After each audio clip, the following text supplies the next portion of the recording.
you had the phone by the mic. Oh. Let's see here. Make sure we up.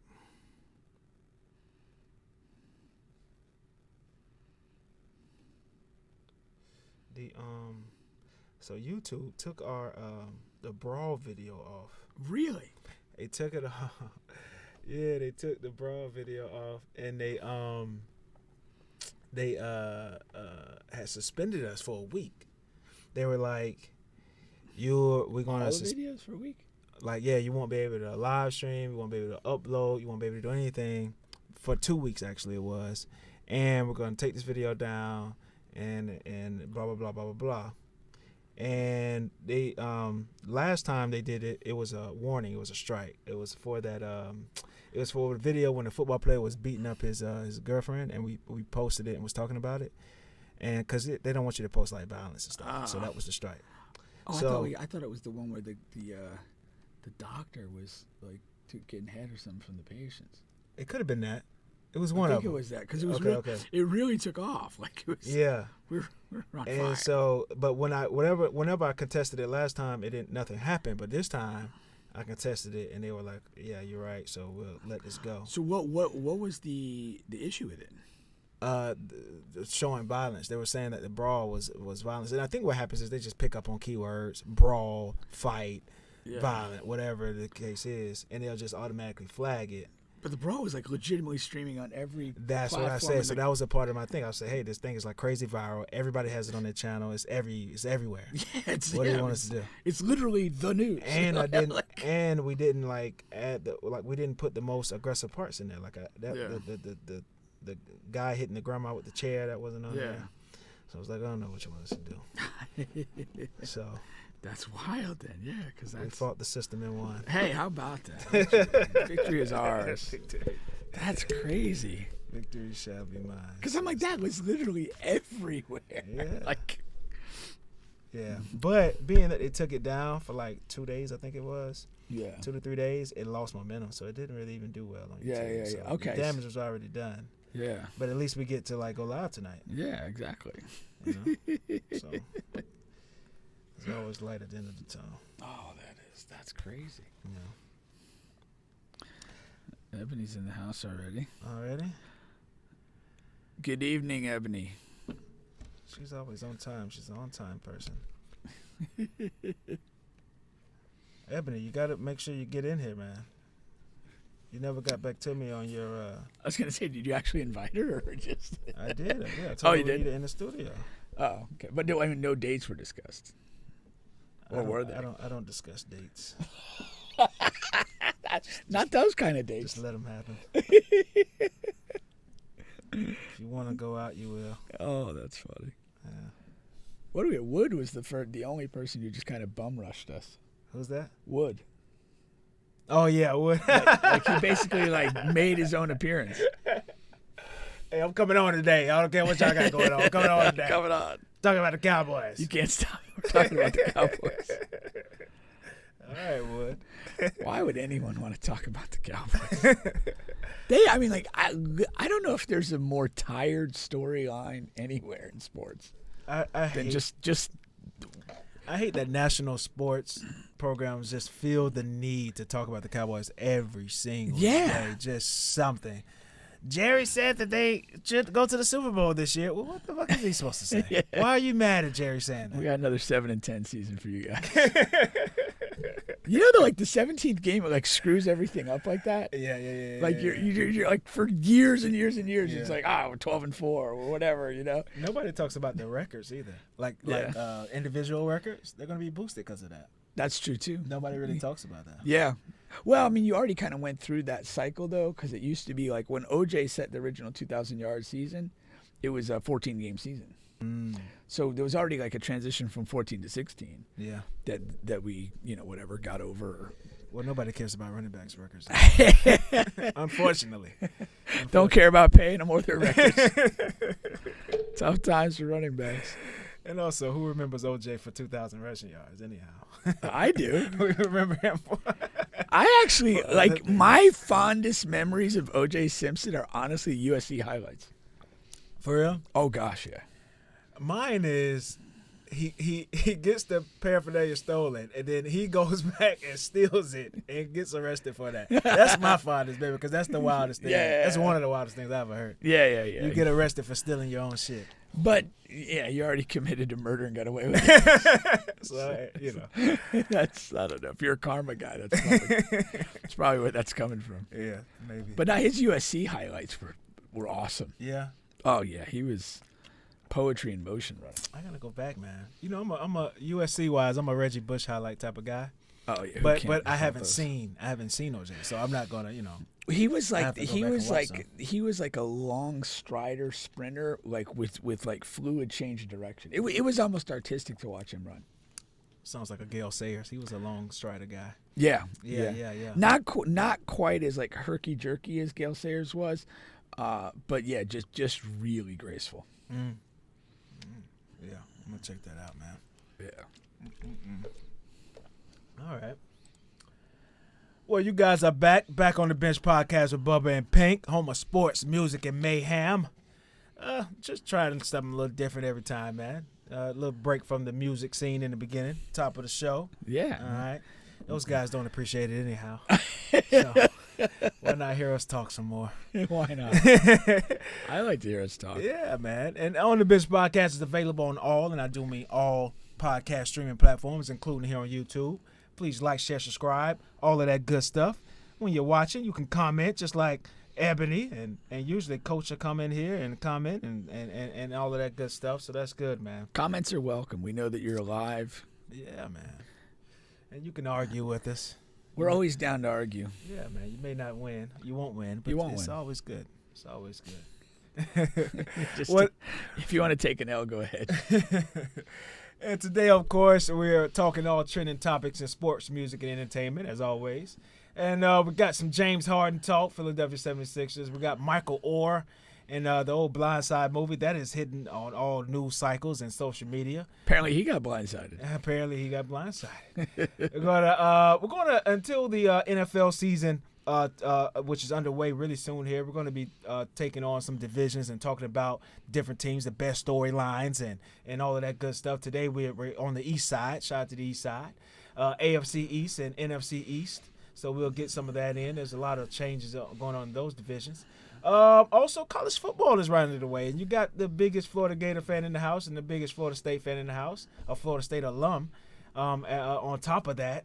Double. Oh, a double alum. Yeah, that's interesting. Got 2 degrees there. That's man. right. You gotta acknowledge both for sure. Yeah. And so we're gonna be talking about some storylines from the Florida Gators and Florida State. I'm sure Pink has some good notes from Florida State heading into the season and what they're going to be looking forward as far as the fans. I got my ticket to the game. There you go. That's a good start. Yeah. All right. And if we have time, we have talked on the show about Messi once. Mostly we talk off air about it. Yeah. But we did get to it once. But we could talk on air about Messi. He's continuing, so we'll get there. And we got other stuff as well. You just never know. All right. Let me see. I got a note from the editor here. Okay. He's talking about an older clip that we're trying to get edited there. Okay. All right. And he, of all people, doesn't know that we'd be live right now. No, I'm sure he does. I had asked him about it. I have this, when I used to DJ on when we were on the radio. Remember, I used to have my mixes. Oh yeah, I like that. So I came across the memory, and I was like, edit this, man, and we'll put it back out. Yeah. Let the people know what we used to do, man. Can't do it on YouTube because they cry about using songs and stuff like that. They cry. But on the radio, man. Didn't we already have a close call with YouTube? You want to chill over there? Yeah. So we'll let them live. Yeah. So they can let us live. Yeah. Let's get to this. I battled what I wanted to start with, but let's go with the Blindside stuff. Let's get that out of the way because that's a hot story here, and that's if I can find it. You know how that goes. Yeah. And it's still going. It's still going. Here we go. The name would be Michael Oher. Yes. And former NFL player in Ole Miss University. Remember, we had Darnell in here. His first offer was from Ole Miss. He was supposed to go to Ole Miss. before all hell broke loose. So former NFL player Michael Oher, who the Blind Side movie was about, he's come out. Now, what's interesting is, I'm sure you guys have heard the story, but what's interesting is about this Michael Oher thing is he came out and said all of this, like it was years and years ago. He came out and said all like of closer to the time of the movie. It was after the movie. It was after the movie. But he was, said this exact thing about, the people never adopted him. He didn't get any money.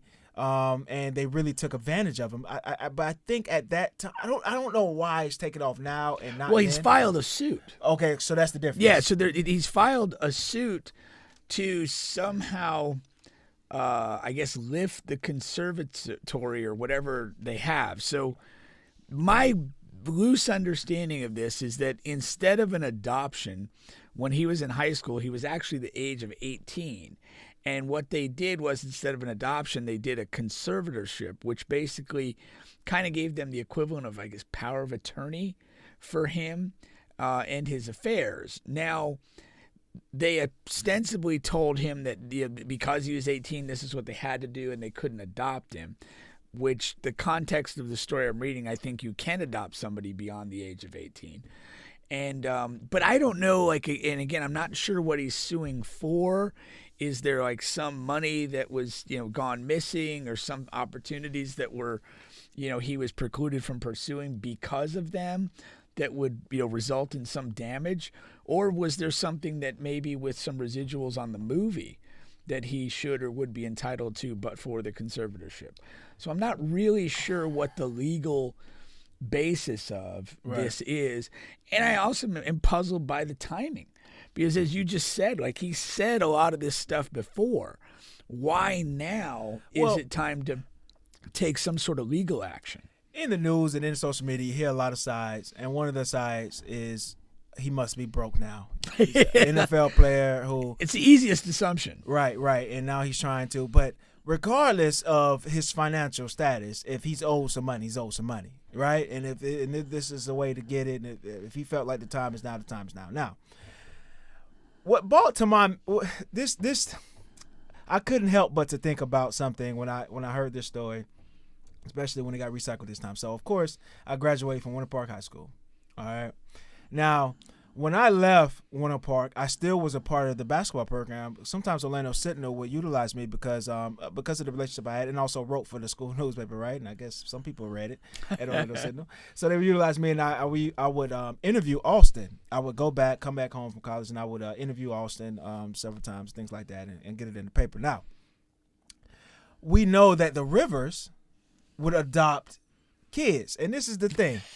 This is the thing. Now, I hate to talk about stuff I don't know a lot about, but we're talking about optics and we're talking about how it looks. Now,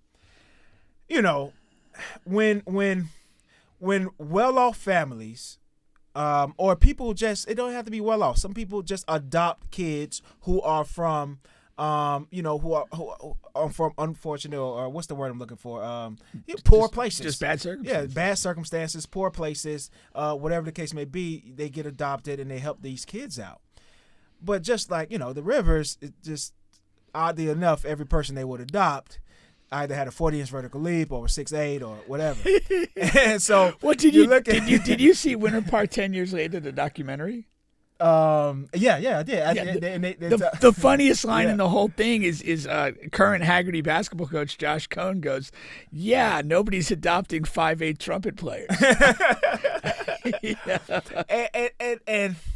And I don't.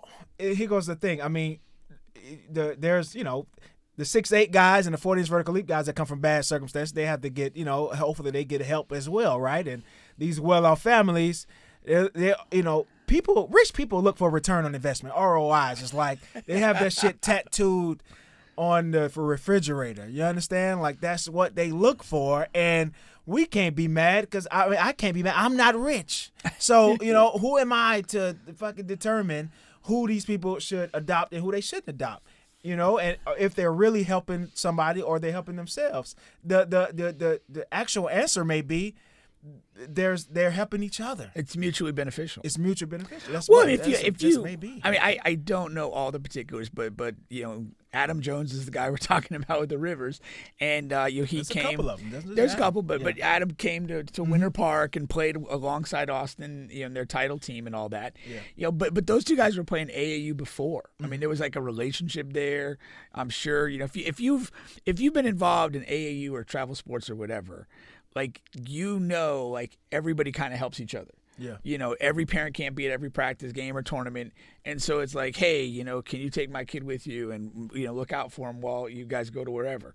And it's a common thing. And you build like close, tight bonds. And, you know, when my son was playing soccer, there was, you know, kids by the house frequently. Or when we went to tournaments away, there was at least one, sometimes two or three that were kind of under my, you know, care for the weekend and so forth. So it's not uncommon. You build relationships, and then it's like, okay, well, hey, this guy's not in a great place.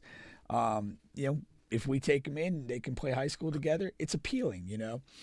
Now, this one's exactly. a little different. It's a little different, and so Michael Oher came out with his statement, and the father, the stepdad, or whatever you want to label him as, Tim McGraw. he came out with his statement. And basically, he was, well, of course, he said, well, Michael Oher, everything he's saying is not true. And what he said was they didn't really get paid from the movie either, other than they received a royalty or one-time, and I may have the word wrong, but like a one-time fee or royalty fee or what have you as a family. And they divided that money between everyone, including Michael, which came out to about $14,000 apiece. And he said Michael received that money. And that's all they have ever received from this huge, humongous movie. You can believe that or you can't believe it. Now, maybe Michael received this check for $14,000 and just thought that wasn't enough.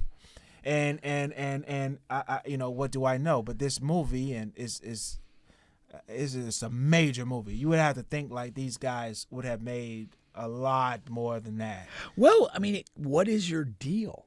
I mean, that's the thing. Like, you know, you have story rights that you can sell to a studio or a producer or whoever, you know, but if you agree to a single price, that's the deal you made. And there's people that sell their story to, you know, movie makers, producers, etc., and it never gets made. Mm-hmm. You know, it just sits. But the other side of that coin is they got cashed out for something. Mm-hmm. You know, but it goes the other way. If you sell a story and you agree to a fixed price and it blows up and becomes like sort of a culturally significant movie. I mean, that was a pop culture movie at the time. Yeah. You know, that you've made the money you made. That's the deal you made. Now, if you're more sophisticated or have different levels of leverage, you know, then you can probably get a deal where you're selling it, but you're getting points in the movie, and it creates a stream of residual income almost forever. Yeah. But maybe they, I mean, again, I don't know the particulars, but they may not have made that deal. Now, the other way to look at this, based on the movie, my understanding is they kind of owned some fast food places. They weren't broke, and they were, you know, doing well for themselves. But again, they were just kind of a local family with a few businesses. The movie put them into like a national, you know, everybody who saw the movie knew who they were. And there's probably a lot of money. Their business. Yeah. It could increase their business directly, but it also created a lot of other maybe money-making opportunities outside what the film directly created for them. It enhanced their profile, what have you. And the opposite side of that, from Michael's standpoint, by that point, he's already an established NFL guy, a very successful career and player. Like, it didn't do probably as much for him. Or the other side of this that you could look at is maybe he wasn't as aggressive in trying to capitalize on that because he's in the midst of an NFL playing career and committing his all to that. You know, so I don't know what all the money is, but there's certainly different ways to look at it and different perspectives to have. But my thing is that like the way the conservatorship is structured, like did they take advantage of that situations? Did they make decisions in that, perhaps including the movie, but outside of the movie, that either, you know, created financial opportunity for them on his name, image, or likeness, or, you know, created things for him or prevented him from pursuing opportunities that would have been individually lucrative to him? How did they manage that conservatorship? That's probably what the legal issue is. And then he hopefully, if he wants to succeed in the claim, he's got to be able to establish and prove up some damages connected to their behavior in that role. I really didn't know that he was already 18. Like that. Yeah. The movie made it seem like, and I don't know. It's been so long since I've seen it, but I was always under the impression he was, whatever, or freshman, sophomore, and they kind of brought him in and helped, rein his emotions into being a better football player and a better person. And they also made him to be like a slower guy. You know what I mean? And they said that's not true in real life.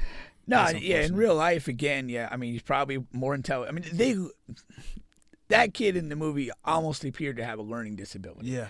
And that's apparently not the truth of Michael Oher.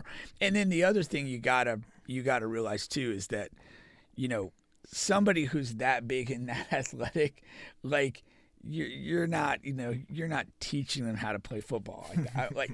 He's already kind of a freakish guy, and so it's kind of it's a little bit they're not finding some guy that but for their intervention would never know how to do anything athletic.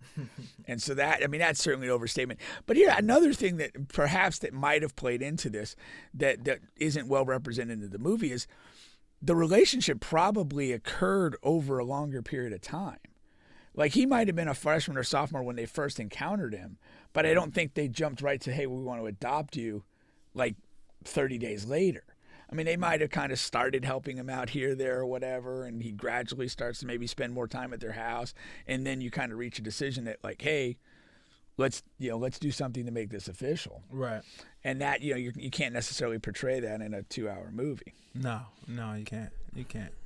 No, that makes more sense. But who knows where this is going to go, because I honestly I can see both sides. I can see both sides. If they're true, nobody really knows what's the truth, right? Right.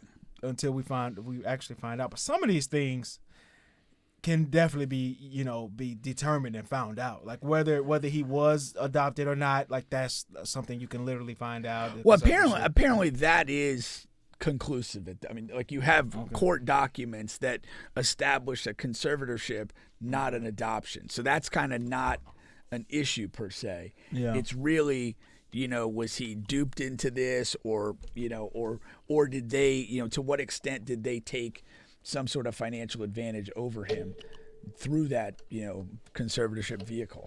What's going on, Black? What's happening? I wonder, could the $14,000 check be determined? Whether like the family actually cut him a $14,000 check in the middle of his NFL career?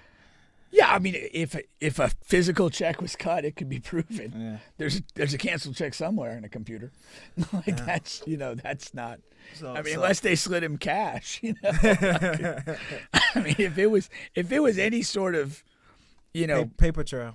Yeah, paper trail transfer. So that's what I'm saying. Like, a lot of these things can be determined and figured out, man. Yeah. Found out. So both of these guys taking strong sides of I'm right, you're wrong. Like I don't know, man. Here's the problem. Right now, like, they're both trying to preserve being the public good guy. Public image. Yeah, this right now is public image posturing. Like, whatever the legal, and I'm most fascinated by, okay, what is the legal meat of this? Yeah. Like, what did they do? Because there's really not, like, there's no legal damage in and of itself of being adopted versus establishing a conservatorship. It comes down to, like, was that vehicle used, to disadvantage him financially? Right. And that's where the meat is on the bone here. But at this point, there's just not enough out there publicly to say. No, it isn't. Well, we'll definitely see where that situation goes there, man. Once again, you guys are on the bench, on the bench podcast with Bubba and Pink, home of sports, music, and mayhem. Alrighty, we're available on all, and I do mean all podcast streaming platforms, including here on YouTube. Please like, share, subscribe, all of that good stuff. Let's go to my favorite pastime. Attacking the Sixers? Attacking the 76ers. I don't have to replay the video. If you've been living under a rock, you saw James Harden in China calling our president of basketball operations, better known as GM, a liar. Daryl Morey. James Harden called him a liar. Then he came back and said In case you didn't hear me, Daryl Morey is a liar. And apparently, like he was very calculated to do it in China because he had. Daryl Morey is not he's not well liked in China. He's not well liked in China at all. So this if this was a diss track, this is a Drake level, Ice Cube level type of diss track, man. he was calculated. He waited till he got to China. He knew all along he had a trip there. He waited, and he knew he was going to offload there. And he was going to have people in the background clapping, all of that good stuff. Now, you know, this is just a shit show. It's a shit show. And as a fan of the diehard, lifelong fan of the 76ers, you know, it's a shitty situation. It's really, and I don't, it's not that I don't understand Harden's take on this, but it's not good for the team and it's not good for Harden. You know, so. Harden's past the point of giving a damn. Yeah, that's what it seems like to be. this is what he did in Houston. This is what he did in Brooklyn. This is what he does when he grows unhappy with the basketball situation. So this is just predictable behavior on his part. It is, and it's always the thing is, and the reality is, it's always moved him. Right. So this is the playbook. This is what I do. It has worked for him in every situation, but in every situation he was younger and better. But here goes the thing. I'm not upset at Harden. I've never been upset with Harden. And this is unlike every other situation with the 76ers because I've always had somebody to hate. And I don't have anybody to hate in this situation. I've hated Tobias, Ben Simmons, Elton Brand. I've been able to like come on here and curse them out and wish harmful things upon them and everybody that they love. But this situation, I can't do that. James Harden, you know, when he after so 2 years ago, he comes in, he plays with us his first year, plays well, his contract is up. Okay? When his contract is up, he takes a pay cut to get better players in. Now, the key to that is these better players that we're getting in are his guys though. So it's the PJ Tuckers, it's the Daniel Houses, guys who's been with him almost, especially Houston-wise, his whole career. These are his friends. I underestimated that. That's true. These are his friends. So when he says he's taking a pay cut, he's taking a pay cut for his friends, first of all, okay? All right. And then when he comes in, he leans into that. Oh, you know, people always said I'm a selfish guy, but look at what I'm doing. I'm taking a pay cut, you know? He leans into it. Yeah. Okay?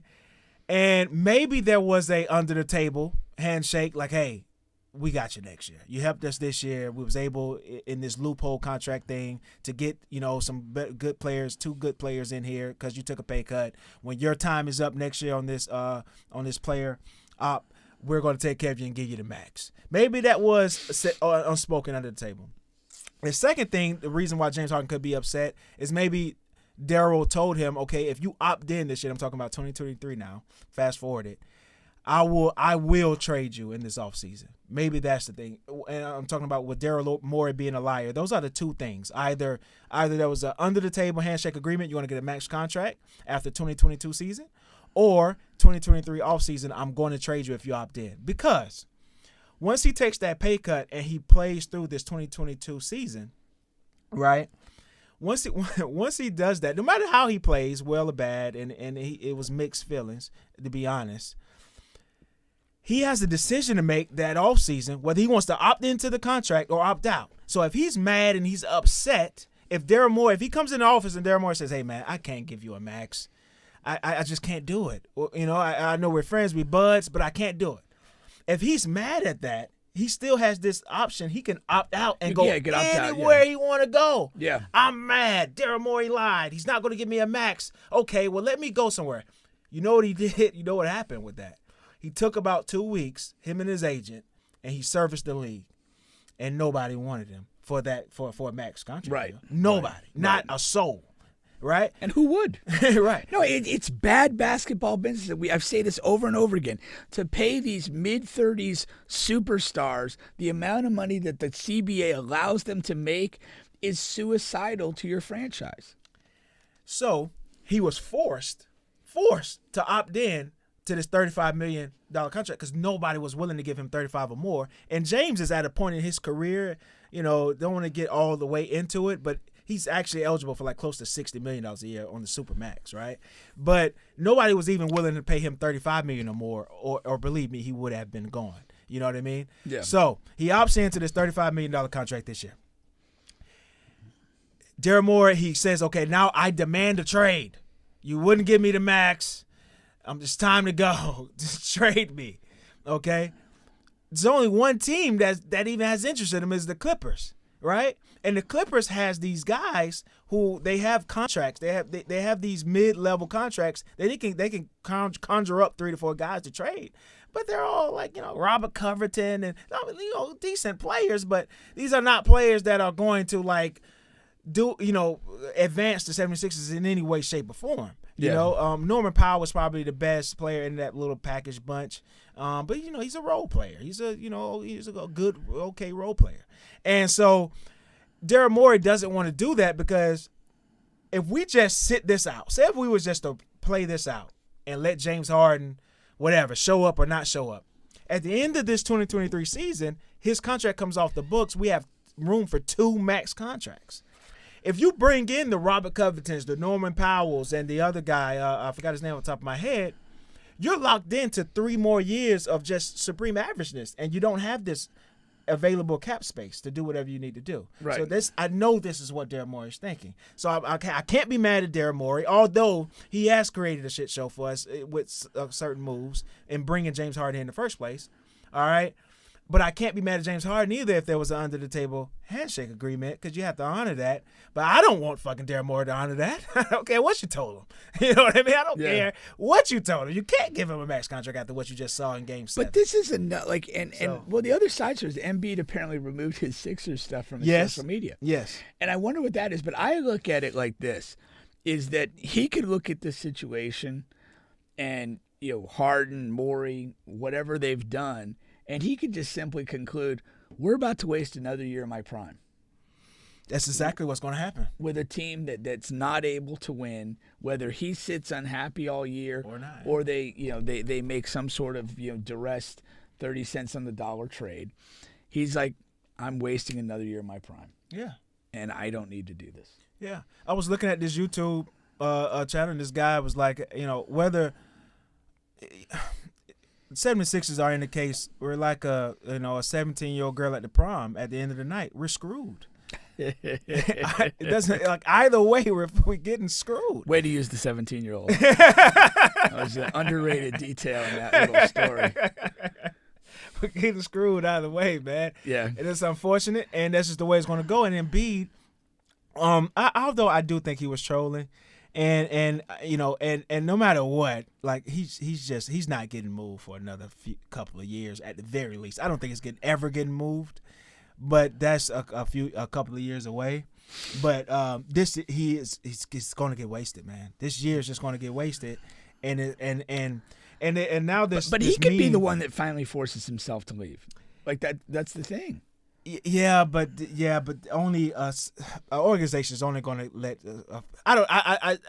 That is totally true. What you just said. If he goes full asshole, they have no choice. That's totally true. But I don't think he has that in him to go full asshole, and I don't think the team would trade him anyhow. But of course, that's on the table. Yeah. Of course, that's on the fucking table. Yeah. Let's just look at what's been going on. There's a meme that's going along now about what the 76ers what they've been fucking up since 2012. When all of this, what is this? Trading Drew Holiday, basically for this overall for a first round draft pick that ended up being Nerlens Noel that we ended up cutting anyway or getting rid of. All right, so we got rid of Drew Holiday for nothing. A Drew Holiday that was entering his prime. All right, then you draft players that don't play, like Dario Saric didn't play for 2 years, and B doesn't play for 2 years. Ben Simmons, all of that. So the draft bundles. You draft Okafor, who doesn't work out, 3rd overall, and also he's the 3rd center on the roster. We get rid of the process king and bring in Brian Colangelo. That's when all shit went to shits. He really messed up a lot. Got rid of all of our damn assets. He drafts Fultz instead of Jason Tatum and gives up a first-round draft pick.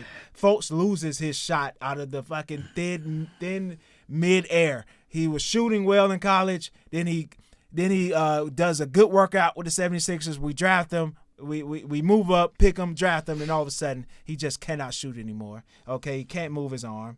All right, so we ended up trading him for Jonathan Simmons.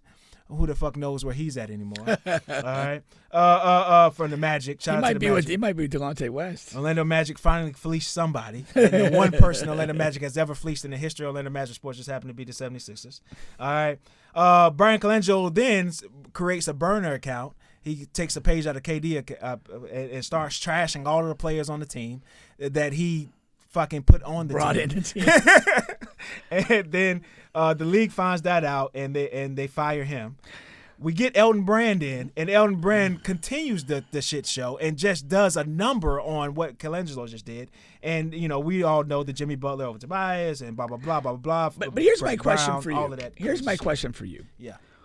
Why remain a Sixers fan? Me? Why? It's lifelong, man. But why does it have to be lifelong? You know what's interesting about that? Do you know what the divorce rate is? Listen, you know what's funny about being, because you're a guy who you love like players as far as professional sports. You're a players guy and you enjoy watching players, not really teams and coaches. And coaches. The thing about being a fan, so I've been a Kansas City Chiefs fan my entire life as well. Kansas City Chiefs 76ers. Everybody who knows me knows that. It's not fun being a Chiefs fan anymore. Now? Yeah, it's weird. It's fun because we win a lot. We have Mahomes, and we're gonna win until whatever the next 15 years. But it's not. It's not as fun. It's not as interesting. Why? It's fun. It's not as interesting. I know. I don't know. I couldn't fucking tell you. But being a 76ers fan is always drama. I'm always hurt. I'm crying. I'm mad. I'm pissed. All of these range of emotions. With the Chiefs, I'm just happy. I'm just like, that's what you want out of your team. I don't know. Sometimes you want a little drama. I don't want this much. I think you're a masochist. I don't want this much. We need to look at your overkink.com search history.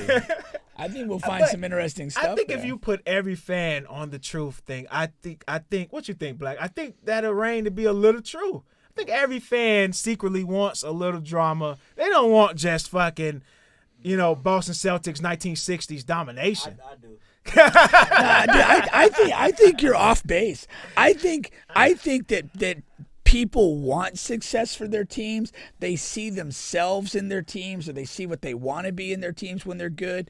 And I think when you have these people that just say, I'm a Sixers fan for life, and I'm going to go through the good times and the bad times and all this other stuff, I think that's just this weird, self-defense of you continuing to follow a team that sucks. I mean, you'll say you embrace the struggle and whatever. But here's the deal. There's no struggle. That's just stupidity. It is. It's stupidity. And by being a fan, you're endorsing stupidity. But we don't suck. We are a very incompetent franchise. But you can look at this window of time and the draft opportunities, the personnel that you've had, the stars that you've had, particularly Embiid, and say, we're wasting this. Yes. This is a fucking shame. Yeah. And here's the deal. You're not wasting it on the court. You're not like the one time you did. When Kawhi hits the crazy shot, and we could live that. I'm a Florida State fan. We're going to talk about them in a while, but we got wide right. We got about 3 of them. And it's that sucks. It's tough. You can take that because you're there. Mm-hmm. You're a play away. You're a basket away. But this stuff, when for basically 6 or 7 years, your team is undermining itself with bad front office maneuverings, and your summer publicity is not adding quality players, but having a disgruntled guy in China. So it's not bad luck. It's just bad management. Yeah, of course. And my thing is, as a fan, if you stay a fan, you're endorsing this on some level. You're saying yeah, it's still my team. No, the standard has to be higher. You guys have to get your shit together and show some progress and growth, or I don't need to support it. That's a sane way to look at it. I prefer to be sane. But the thing about fans, we're insane. It's insanity. It's fandom. It's self-imposed though. It's but we're not gonna leave the team. Yeah, you can absolutely leave the team. No, you can. I didn't say can. I said we're not. We're not going to leave the team. That's I know. ridiculous. It's Ideally, ridiculous. you would want to put pressure on ownership and not go to games, not wear the stuff, not just buy. pay attention to other teams. Do that. Okay, so like, deeper issue for Bubba because you like to be let down. What is it? dude, I think you're right though. I think the people that are these fans like that, they have some underlying psychological issue of their own. Maybe they enjoy being let down. Maybe they like have a persecution complex and victimization complex, and it suits them to be the. But what about the back of your, when they finally do it, They ain't doing and it, you Bubba. stuck in there, like that feeling, like the Chiefs when we what a lot of people don't know, like we were that 2-14 team under Romeo Cornell, and we were god awful before Andy and Patrick. We had the one decent season with Alex Smith, but we were god awful in years when we finally got it. Like I stuck through. There's not much reward in that. I don't get it. It's a reward there, No, man. because so I mean, I'll say it. Okay, I went to FSU. 7 years I was there. I look at the FSU football program like I look at one of my kids, and it's good or bad. I'm going to show up and spend 3.5 hours watching the game. If we lose, I'm pissed or whatever. But like that period of time when we were in the abyss between like 2002 and 2012, like I had other favorite teams. I was all about USC and Reggie Bush, right. And I was rooting for them in the title game. FSU was just a disappointment. I was duty bound to watch the game. And if I didn't go there for 7 years, I would have cashed them in for another team, which is what I do at the pro level. Right. Like, I like the Warriors right now because I love Steph and Clay and that whole group. When they retire, let me see what the Warriors become. Mm-hmm. I'm not going to be tied to just bad basketball. Yeah. I learned that with cheat on the Sixers is what he's saying. he cheats on everybody else, just not the Sixers. I love it. I did it for 2 years during the process. I did. Okay. I went to LeBron. I went to the Heat, and I was a Heater for 2 years. Yeah, but it didn't feel right. Really? It didn't feel right, man. You might need some counseling. Yeah, it didn't feel good. I don't know, man. Get on the couch. Wax good spots. Now, the last thing I'll say about this is because they're more. That's the term he used. He doesn't want 30 cents on the dollar. James Harden. That was an interview he did about 2 months ago. He wants proper value. But he was looking to trade him. I am not. Am I crazy for thinking? Can we answer now, or do we have to wait till what you said? the Clippers deal. I don't think that's all that bad. I think that puts us in a better situation, and we have a chance. If you get the Covington, the Powell, and the key is if you can snatch the young guard. Maybe Terrence Mann. Right? That's what I'm saying. The young guard Terrence Mann. They want to hold on to him, but if we I met him in Boston. Yeah. Yeah. Is his he buddy really that skinny? sponsored the team. Yeah. Or the tournament. But yeah. Okay.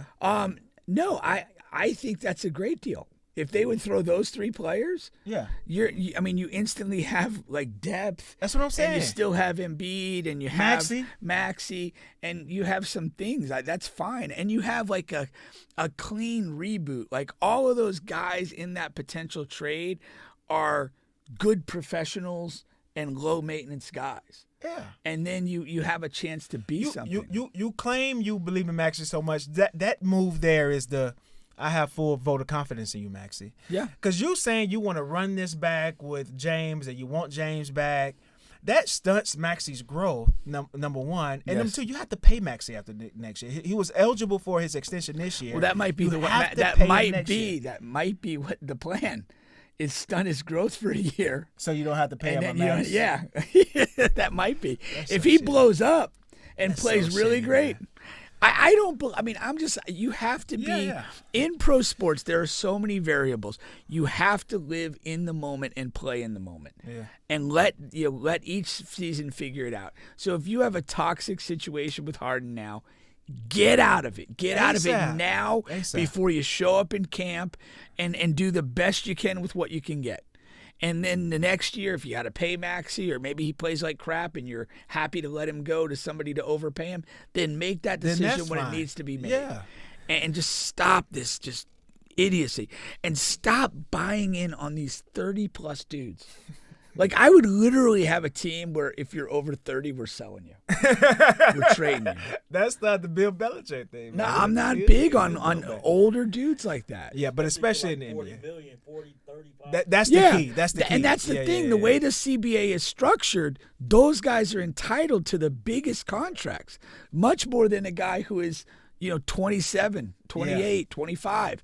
I would load up with those guys. Yeah. And when they get to 30, and who plays? We sit here and we look at LeBron and we're amazed by what he could do at his age.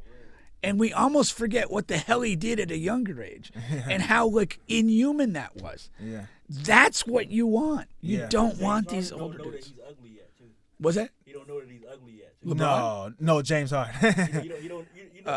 He has this air about him where he doesn't know that he's ugly yet. He knows he's ugly. That's why he wears that big ass beard.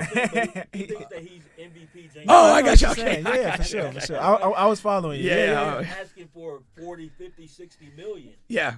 When really he's a great 20 and 10, 6 guy who should get 28, 30, 33 million. Yeah. Pretty close to what he got this actual year. Which is his market. Yeah. Which is his he market. Thinks that he's going to get what Kyrie got. Yeah. Or what Van Vliet got. Yeah. Well, really, that's no longer his market. That's another ticket on that is what Houston did. Because remember, the whole rumor was Houston is willing to give him this max contract, and he has that option at the end of the season where it's Philly or Houston. And then Houston gets to the offseason, and they're like, well, we can kind of get Van Vliet. I kind of prefer. I just saw you in Game 7, James. We want to go with Van Vliet and give him all the money. That's what happened. That's like you know what I mean. That's like you married and they like and the woman's like, hey, when you not married, you can have this. Yeah. And then when you're not married, she be like, well. That's a great point. That they were the presumed big suitor, and they went another direction. Yeah. And there is, we have seen, Russell Westbrook's an example of it. Carmelo. Harden, Carmelo. We have seen the market sort of respond to some reality as far as I see it. Even my guy Iverson, he went through it too. Yeah. It happens, man. You get old, the market determines who you are, but you still think you're this player from 5 years ago. But even look at all those guys you named: Iverson, Carmelo, Westbrook. All these ball-dominant, ball-centric guys, where that's not good basketball, right? And so then when you not as good as you were, you can't get paid that same money. And you can't fit into these offenses. You don't comfortably fit into another team. No, that's the issue. That's big. And I'm glad from a league perspective that teams are starting to see that and make decisions accordingly. So that's a good thing.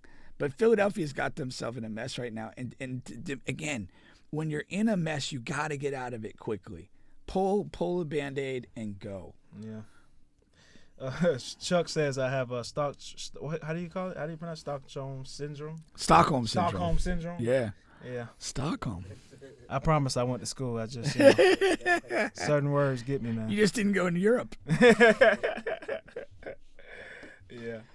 No, I did not go in Europe. Shout out to Ted Lasso. I'm on the last episode there, season 3. Oh, the final episode of the series. Yeah, I'm on the final episode. I love it, man. I love it. Yeah. Did you the scene where Jamie or where Roy and the girl end up in Jamie Tartt's childhood bed? Yeah. I think that was the episode that was before. So freaking funny, dude. That was just genius. He's got like posters of both of them in his chest. Yeah, that's classic. That's classic. Once again, you guys are on the bench podcast with Bubba and Pink, home of sports, music, and mayhem. We're available on all, and I do mean all podcast streaming platforms, including here on YouTube. All right, I want to give a quick shout out here. Let me play this video. Let me see here. The best part of the Black Joy Festival is definitely our vendors. From candles to juices to merch to shirts to all of it. Make sure you bring your money with you because we gonna have some stuff out there, including our Black Joy merch. So come out, support a vendor, support small businesses, and spend a little money at the Black Joy Festival.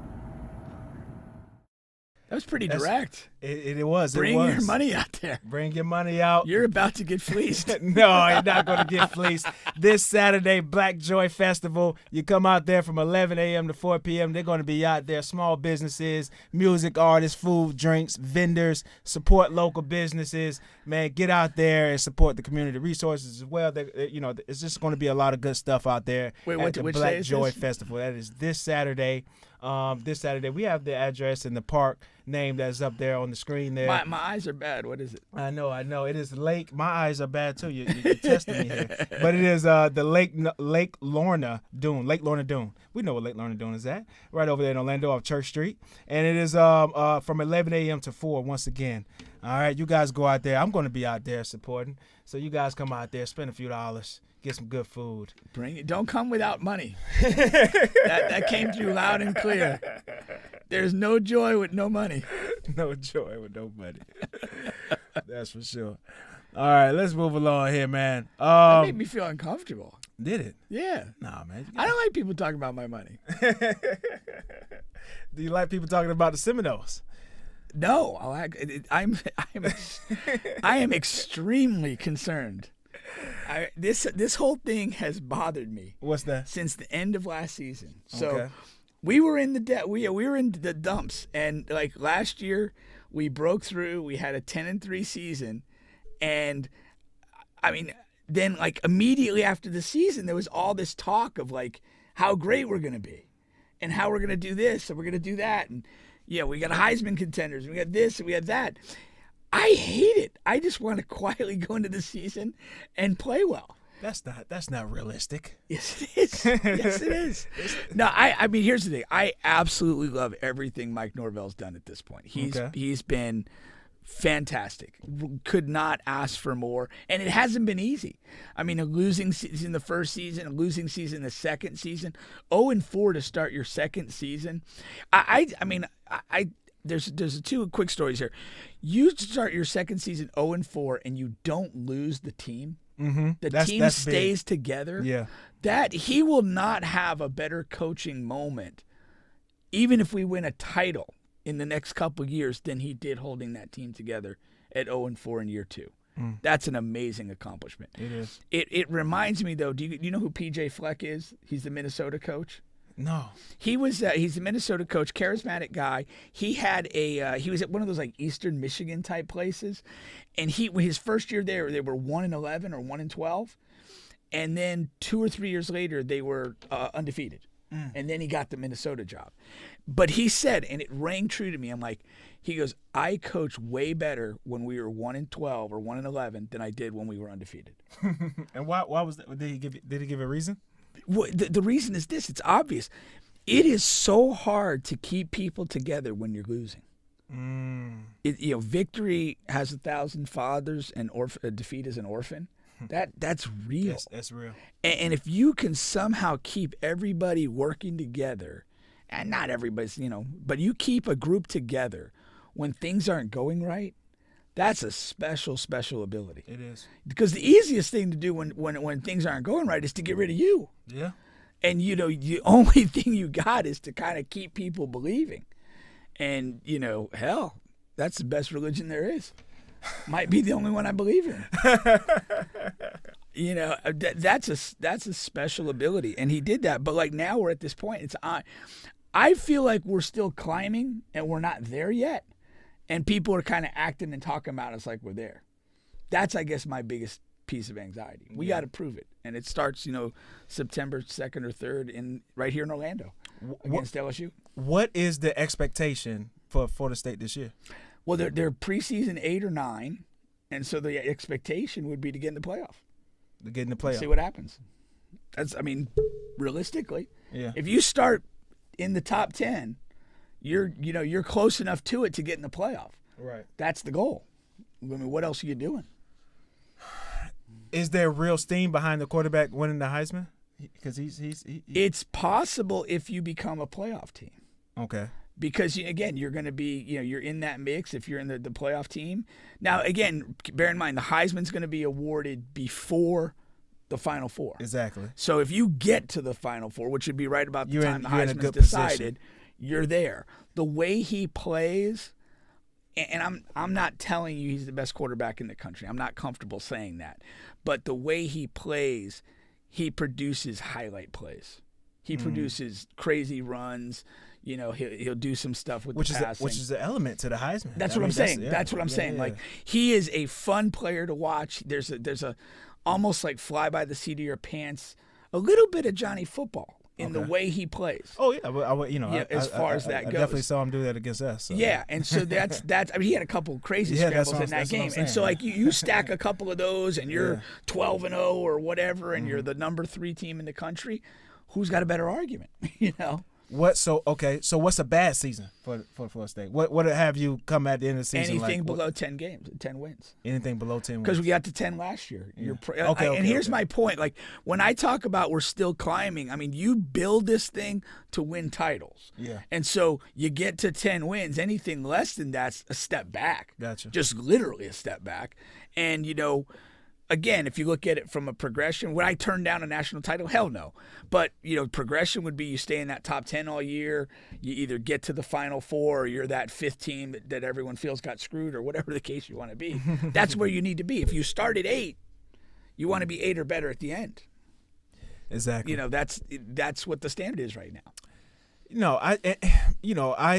a Florida Gators fan, but I love what Florida State has been doing. Like you said, they had a long stretch where they were down, and trying to get the right coach in there, trying to get the right program in there, and they seem to have been to found their guy. And he's building this thing right, like you said. Now, as far as the quarterback thing, they're saying that this guy over at USC is supposed to be the next big, huge prospect, Andrew Luck and all of these guys. He won the Heisman last year. Yeah. So and like he's supposed to be the predominantly number 1 draft pick coming out when his time comes. Caleb, right? Caleb Williams. Yeah. He's got the comparison I've heard is Pat Mahomes. He's got a sturdy body to him. He does throw a lot of off angle platform throws. He's got a gift for playmaking. So and he's the projected number 1 guy. So he's kind of the man to watch. And to be fair, he's probably the better quarterback. But if they flounder, and again, and USC, only one guy in history's won it twice. That's going to be my next thing. Who was that? Archie Griffin in the 70s, a running back for Ohio State. So that's tough, man. Yeah, and there's a thing like the Heisman Trophy. It's like a crazy campaign. There's ebbs and flows to it. There's trends and moments that happen, and it's like, again, if you're on a team that kind of underperform, I don't know, USC is also a highly regarded team, but if they flop around in a couple of games and whatever, and FSU's that 12-0 team or whatever, it could easily tip in his favor. And is it safe to say there wasn't a ton of stiff competition for that Heisman Trophy last year? Is that as it typically is? I can't remember. Yeah, honestly. But sometimes you could, like, that's the thing, because like we can remember some of the most memorable Heisman races and multiple guys that was in that race. Yeah, that's part of the problem. I can't remember last year who was in it with Caleb. And he really did stand out to be like, it's this guy, and you can't make an argument for anybody else. Yeah, like, but that's not typically the case. I do feel like the Heisman is like a race that kind of goes all year, but like it's more a race of attrition. Like guys kind of fall out of the thing. Like they're doing good through the first 5 weeks, and then their team loses 2 or 3 in a row, or they have a couple bad games, and then they're kind of out of it. Right. Like what's his name? The guy that won it the year before from Alabama, Young. Yep. Like, okay, Alabama didn't have the greatest year, so by the end, you felt like he was a dead candidate. Even though, I mean, he's the same guy that won it the year before.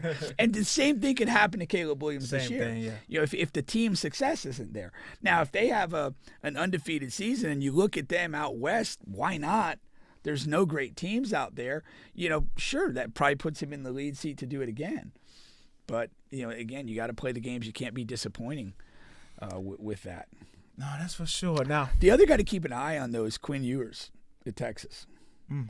He's supremely talented, and I mean, he was he was slicing up Alabama in the first quarter of that game until he got hurt. Yeah. Peyton did talk about him. I was thinking, did Peyton mention him? Yeah, he did. I brought him up because I watched that game. Of that game. Yeah, he was amazing, and he's having a great camp and They have a good talented I was about to say, roster. and they're looking to have a good talented roster to shake some things up over there. Yeah. And a lot of the roster is young. Not a lot of it, but in some of the key areas. Yeah. So that may put them off a year, but they have some talent to do it. But that Big 12 is not great. Right. And they have a really great chance to make a move there. They're going to be the last season in the Big 12. They're not moving. Yeah, but I said they're not moving to SEC to what, next year? Next year. This will be their last year in the Big 12. There's a lot of momentum around that program to let's go out with dominating the conference and set ourselves up. And they're going to the SEC West. Yeah. Out of all places. Yeah, they're very deep. It's a very deep and talented team. He's recruited well out there. There's a lot of momentum in Austin for sure. Yeah. So I think they'll be in the mix.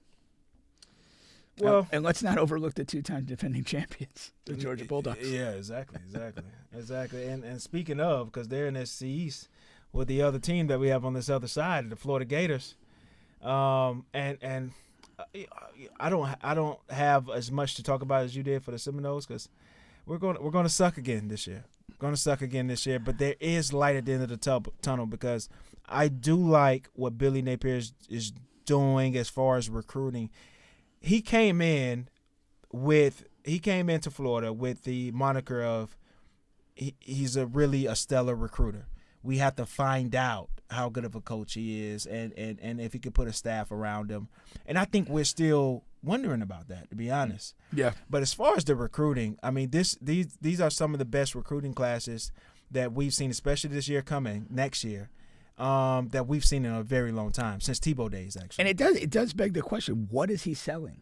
Yeah. Because it's not a lot to sell. There's not, ostensibly, but he's clearly selling something. Yeah. And they haven't had on-field success last year. They didn't have it the year before. No. There's not a great projection for this particular season. Not at all. But he is assembling this class. Yeah.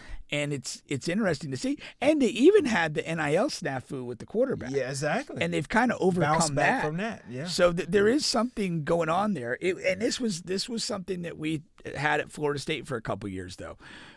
Even when Willie got there, he was engaged with some high-level recruits and stuff like that. But when the field performance wasn't there, a lot of those guys started to drop off and not commit or not be interested anymore. Right. So I do think that this is unless they're going out giving out golden blowjobs, this is a season where the on-field performance could have a big impact on keeping that class together. And if they go out and they really struggle, play bad football, guys have to look at that because every high-level guy thinks he's going to the NFL, and he wants to be showcased accordingly. And if you're playing a brand of football that's not that, and that's where Florida State was, we were playing a bad brand of football. Yeah. And guys couldn't go there thinking, hey, I'm going to, this is good. It's going to showcase me for the league. I'm going to show what I can do. Exactly. So that's the danger of Florida. They have to play well enough that those recruits can see the future.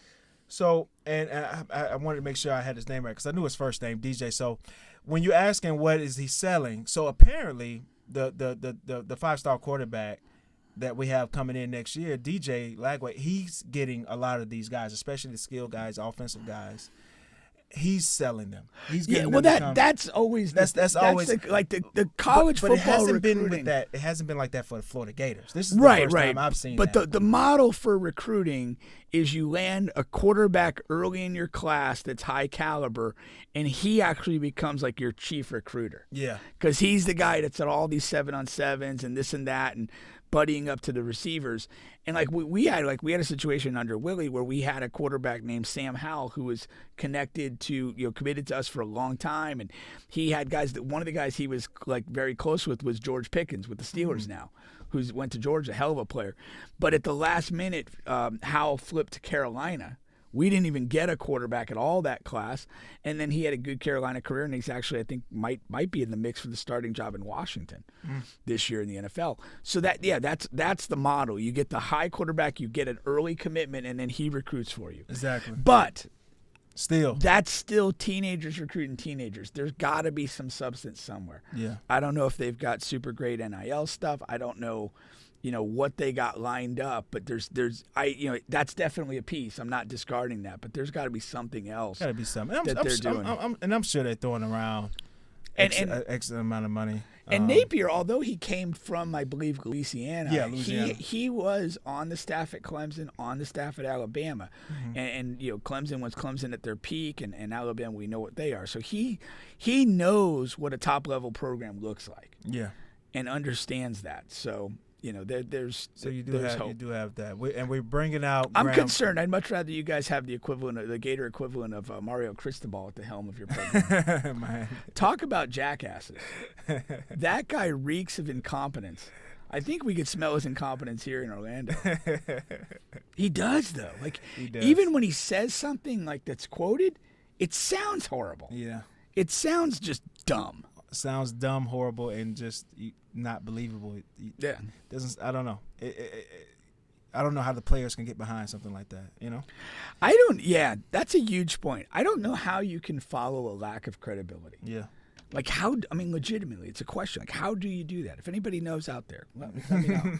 But because that's the one thing you have in coaching is like kind of an authenticity, and when you lose that, like you lose the players. Yeah. That there's just no way they're gonna play for you, care, give a damn, buy in, whatever you want to call the term. Exactly. All righty. Well, we'll move on there. But this season, the college football typically starts, a week and a half before the NFL.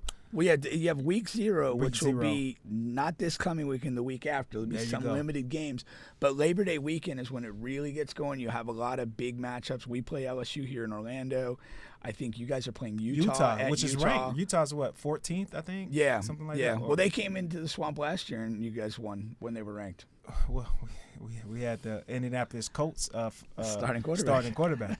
This year we have Graham Mertz from Wisconsin. So should have to look a little different, but we'll see. Could you have a lamer name? Yeah, I know, right? Nobody's fired up with Graham Mertz. No, man. No. I wonder how many of his teammates call him Graham Cracker. He is white. We don't endorse that. I would assume a whole bunch. Hey, if he starts missing guys out there, he starts throwing INTs. I think you just get called motherfucker.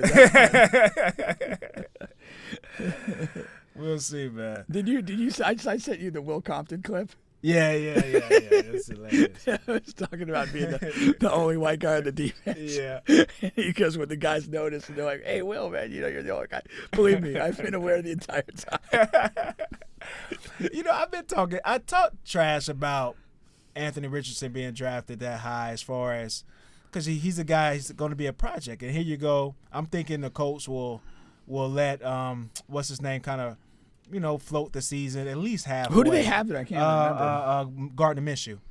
He's trash. I pulled that name out of my hat. Yeah. And I thought they would let Gardner kind of play the first half of the season. They're going to be bad anyhow, especially with Taylor not really wanting to come in because of the contract stuff and not getting that extension there. Yeah. So my thing is, I thought they were going to let him sit and learn, but he's going to be the starting quarterback week 1.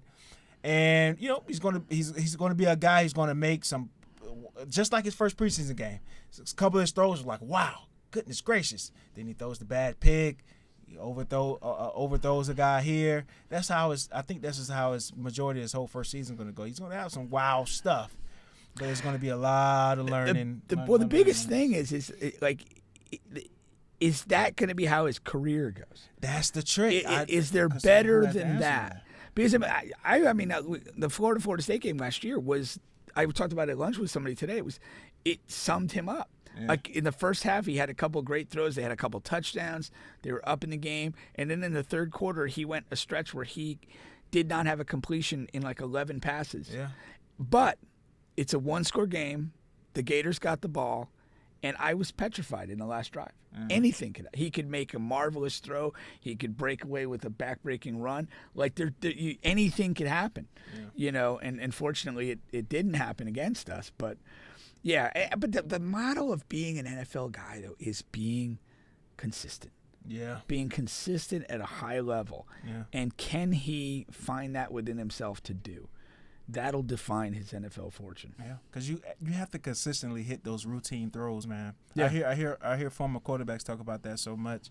Because they say, pretty much any quarterback in the league can throw a 60, 70-yard bomb.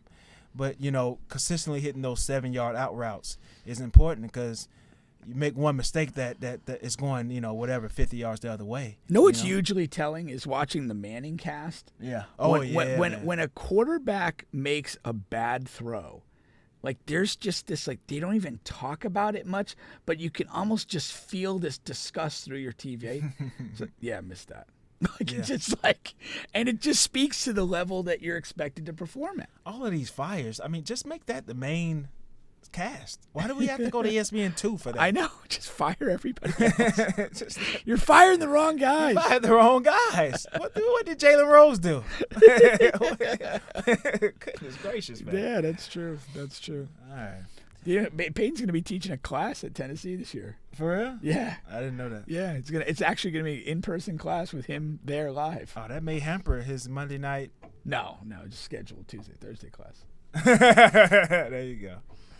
I was a Tuesday, Thursday guy. Were you? Yeah, I didn't mind the Tuesday because it was 30 minutes longer or something, or an hour longer.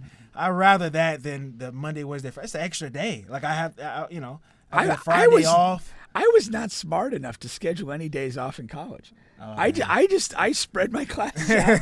I didn't want more than maybe 2 or 3 in a day, and I wanted to be available to go to the gym every day at 1 o'clock. Oh no, I didn't mind. That was my prerequisite. I needed to be in the gym every day. I wasn't gonna. You found your happy place. That's all that matters. I did. Yeah. I was a Friday. I got to get ready to get drunk tonight, guy. I'm going to sleep, wake up to about 2 or 3, and. We drank every night. Ready, man. It didn't even matter. Like, what I are you worried about? Really? No. I did in college. No. Yeah. That was like 365 days a year. Drinking. We was doing something else every day, but not drinking. Jerking off? Don't tell me you were that good. We know you were shut out for your whole freshman year. Yeah. Once again, you guys are on the bench podcast with Bubba and Pink, home with sports, music, and mayhem. I want to give another quick shout out here. Alrighty.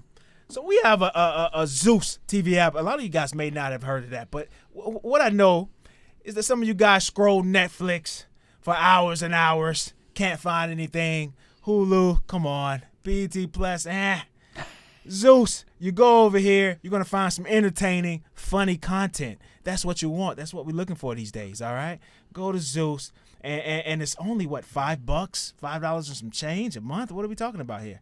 You have so many familiar faces here, and just look it up, check it out, and you're going to enjoy yourself, I'm telling you. That would bring up my monthly subscriptions to $384. Get rid of something, man. It's hard, man. There's always something. Got some dead weight there. The TV gods are against me. You need every fucking app. If I want to watch the Champions League, I need Paramount Plus. If I want to watch the EPL, I need that's the trick. The Peacock. If I want to watch the German league, I need ESPN. That's the trick. The cable guys say, okay, you guys don't want to pay $400 for cable. This is what we're going to do. We're going to separate. We're going to come at you different ways. All different type of angles and ways. Yeah. We're going to call it Peacock. We're going to call it Netflix. We're going to call it this. We're going to call it that. But we're really all the same people. Yeah. Yeah. My sister runs that company. There's just one office of people just laughing at us. We got like a conference room with every freaking logo and the app. Just sitting around. It's all us. It's all us, man. But I can confirm Zeus is not in that office, man. They're in their own space. They're a good company. Check them out. All right. We're going to just run through a couple quick things here that was interesting to me. Jesus. Yeah, I know, right? So Kevin Garnett on his podcast, the Kevin Garnett Paul Pierce thing is a little interesting sometimes because of Paul Pierce, you just never know what you're going to get. He has he can blow up and say anything. The one night, I always say this, I'm going to remember this for like a super long time, but they were covering the finals. And Kevin Garnett is talking about a specific play, and just out of the thin blue sky, Paul Pierce just says, "Yeah, I bought a chick last night on this app." Did you know they could do that? Man, I bought a girl last night. KG was like, "Yo, what are you doing?" Yeah, KG is like, "Oh, I really did. I really did." Oh, man, that was hilarious. But anyway. KG says that Anthony Davis could do everything Jokic and Embiid can do on the court. Everything Joker can do, everything Embiid can do. I'm expecting him to be MVP, if not this year, definitely next year, about Anthony Davis. Didn't he say the same damn thing last year? That's what it seems I swear somebody said this basic quote about AD last year. You know what's interesting? That is an NBA comparison, a comp. Outside of the injuries, AD and KG are comparable players. They're similar players. You know, and especially because AD doesn't like to play center. KG was never really the center type, especially in the era where there was some really fucking centers in it. But, you know, he did cover Shaq at times. He covered guys. He covered centers. But he really was a power forward. And they're pretty much the same. Mid-range guys, defenders, rangy defenders. I mean, isn't that a fair NBA comparison? Awkward offensive players. Yeah. Effective, but not pleasing to the eye. Right. Yeah, I agree. Maybe that's why he feels a certain kinship to him. Yeah, I was able to see what you're selling, but this is just an idiotic quote. Yeah. I mean, you can wait for that to happen and wait for Jesus to come back. And, you know, just whatever. This is just a bad take. It's because 80 don't want that. I don't think so. No. 80 is good at basketball. He don't like basketball. Yeah, I agree. He doesn't love basketball. Yeah, he don't even like I it. don't think he likes it. He tolerates it. Seriously, if you are capable of scoring 40 and 15 and then have 11 points the next game, you don't like basketball. Yeah. And when have you ever heard that guy make either a competitive or like an improvement statement? Never. No. It just never happened. And honestly, if you want to tell the truth, I mean, he's pretty much been the same level of player, you know, since he kind of got in the league. I mean, you know, exactly. You have the rookie to 3 years when you're putting on strength and body mass or whatever. But since about year 3 to now, I mean, he's pretty much been the same player. Yeah, there's been no substantial improvement to his game. No. At all. And that tells you, like, the really great guys that love their craft, that respect their craft, are always evolving, getting better. Yeah, for and sure. He's not part of that crowd. He will not be part of the MVP crowd, and this is just a bad take. It's an awful take. KG, get out of there. How can you just watch what I'm an Embiid guy, you know, but how can you just watch what Jokic did to Anthony Davis? And have the nerve to say he it's just silly talk, man. It's just silly. If you need airtime to fill, let Paul just go crazy about the women. I mean, you know, I understand you need to fill time. But I'm actually irritated that you even gave this as a talking point. Like we're giving this guy what he wants. We're giving him attention. Yeah. You know, we're giving KG attention for a bad take. It's just 80's potential is just so sexy. It's always been. Yeah. It's always been like, damn, you could be the best player ever. Yeah. But he doesn't want to. He doesn't care. Yeah. Like he's much more talented than Giannis. Yeah. But I mean, who was going to take him over Giannis? Maybe KG. KG. Probably one of the most talented basketball players there's ever been. Yeah. I feel like throwing up. Yeah. People give that moniker to Kyrie a lot about talents and abilities, but AD is up there, man. AD is up there with that on that. I don't like guys that fall down a lot. I don't. And I don't like guys that are not fun to watch. And he's both. Yeah. If he's playing an inferior player, I mean, his defense is kind of fun to watch. I mean, I had to acknowledge his defense was great in the Warriors series. Yeah. Had to acknowledge it because I'm not an idiot. Yeah. But if he never played another NBA game, I wouldn't miss him at all. But in the Warriors, I mean, pretty much he was just a freelance rim protector. You didn't really have to guard Draymond on the perimeter. Golden State last year, previous team always had two guys. You really didn't have to play on the outside. Right, but he and sometimes that's fine. But he in that role was awesome. Influential in the series, impactful. You felt him on the court. My thing is, I don't like when we see that, and then we go to the best defender in the league, awesome, great, all-time defender, and because that was what was being said. Yeah. Because my thing is, you can be great at that. KD was good at that with the Warriors. Giannis is really good at that. But like you can't get destroyed. The very next series, like you have to be you have to hold up, man up defense. And for whatever it was worth, at the very least, you could say, like, Embiid, it plays very well defense man on man. Like AD has his warts with the injuries and offensively, like, his jump shot just, I don't know, fucking lost itself over the last 5 years. And he doesn't have a post game really per se. He has the turnaround. But the defense, I just think, is vastly overrated as far as what people think about his defense. But, you know, other than that, he's still not an MVP candidate. I don't know. He is eminently forgettable. Like and he's that guy that 10 years from now nobody's gonna remember. Yeah.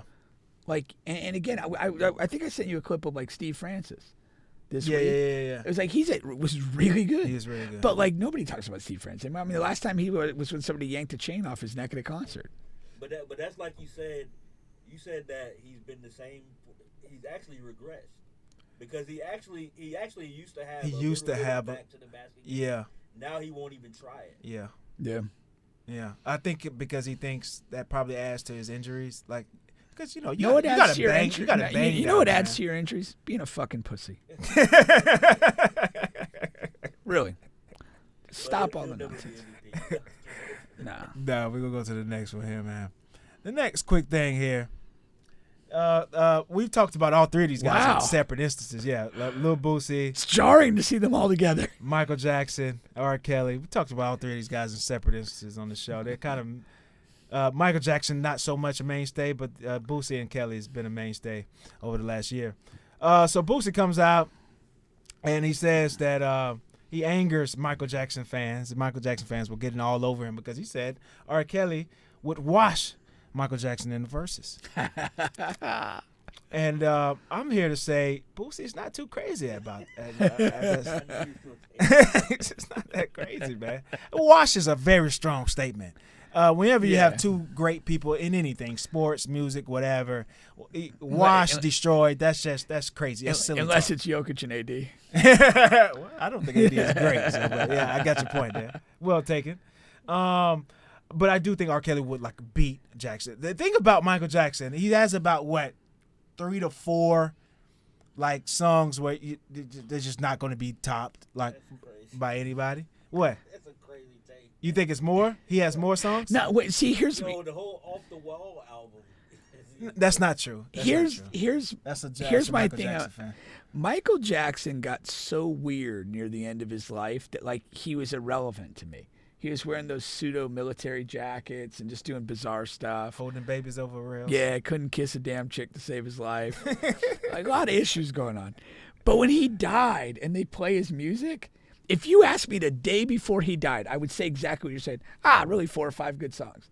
And then they start playing his music and you realize, damn, that was good. No. That was good too. Don't misunderstand me. Don't misquote me. I'm not misquoting you. Not 4 to 5 good songs. I'm talking about 4 to 5 songs that R. Kelly would not be able to beat.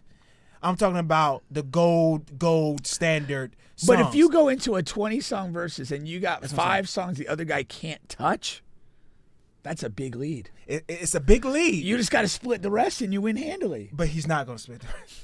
Kelly's bag. There is no human being that has a bag as long as Kelly's. But that's just quantity. It ain't quality. It is quality. I'm talking about quality. Crazy. Because if you're just talking about a bag, Lil Wayne has the bag fucking that can fill up 1,000 billion rooms. But that's quantity, not quality. Kelly has quality of quantity. You underestimate Mike crazy. I ain't underestimating Mike crazy. I'm talking about some of these records that you think are good. I'm saying Kelly's songs will defeat them. But that's like Pink made a bunch of great points just now, and you glossed them. Which ones? Because number one, when he died, yeah, and then they played those songs, you like, damn, I didn't know. You remember? And towards the end of his life, or probably the last 15 years of his life, put a bad image on it. Yeah, it was like really weird. Yeah, and it was like people forgot about all the dope mic shit. The 80s mics. Yeah. Even like you, I mean, he could even go into like the Jackson 5 bag. Yes. He can. In the verses, yeah, you definitely can. That's what I'm saying. Like, and you could just, definitely can. God. You definitely can. But he didn't write for others. Yeah. What if Kelly goes in his writing bag? What, he's gonna dig up? Or You can do that. Is he gonna dig up Whitney Houston and have her drop a song? Aaliyah, Whitney, whoever. All the dead girls. It don't matter.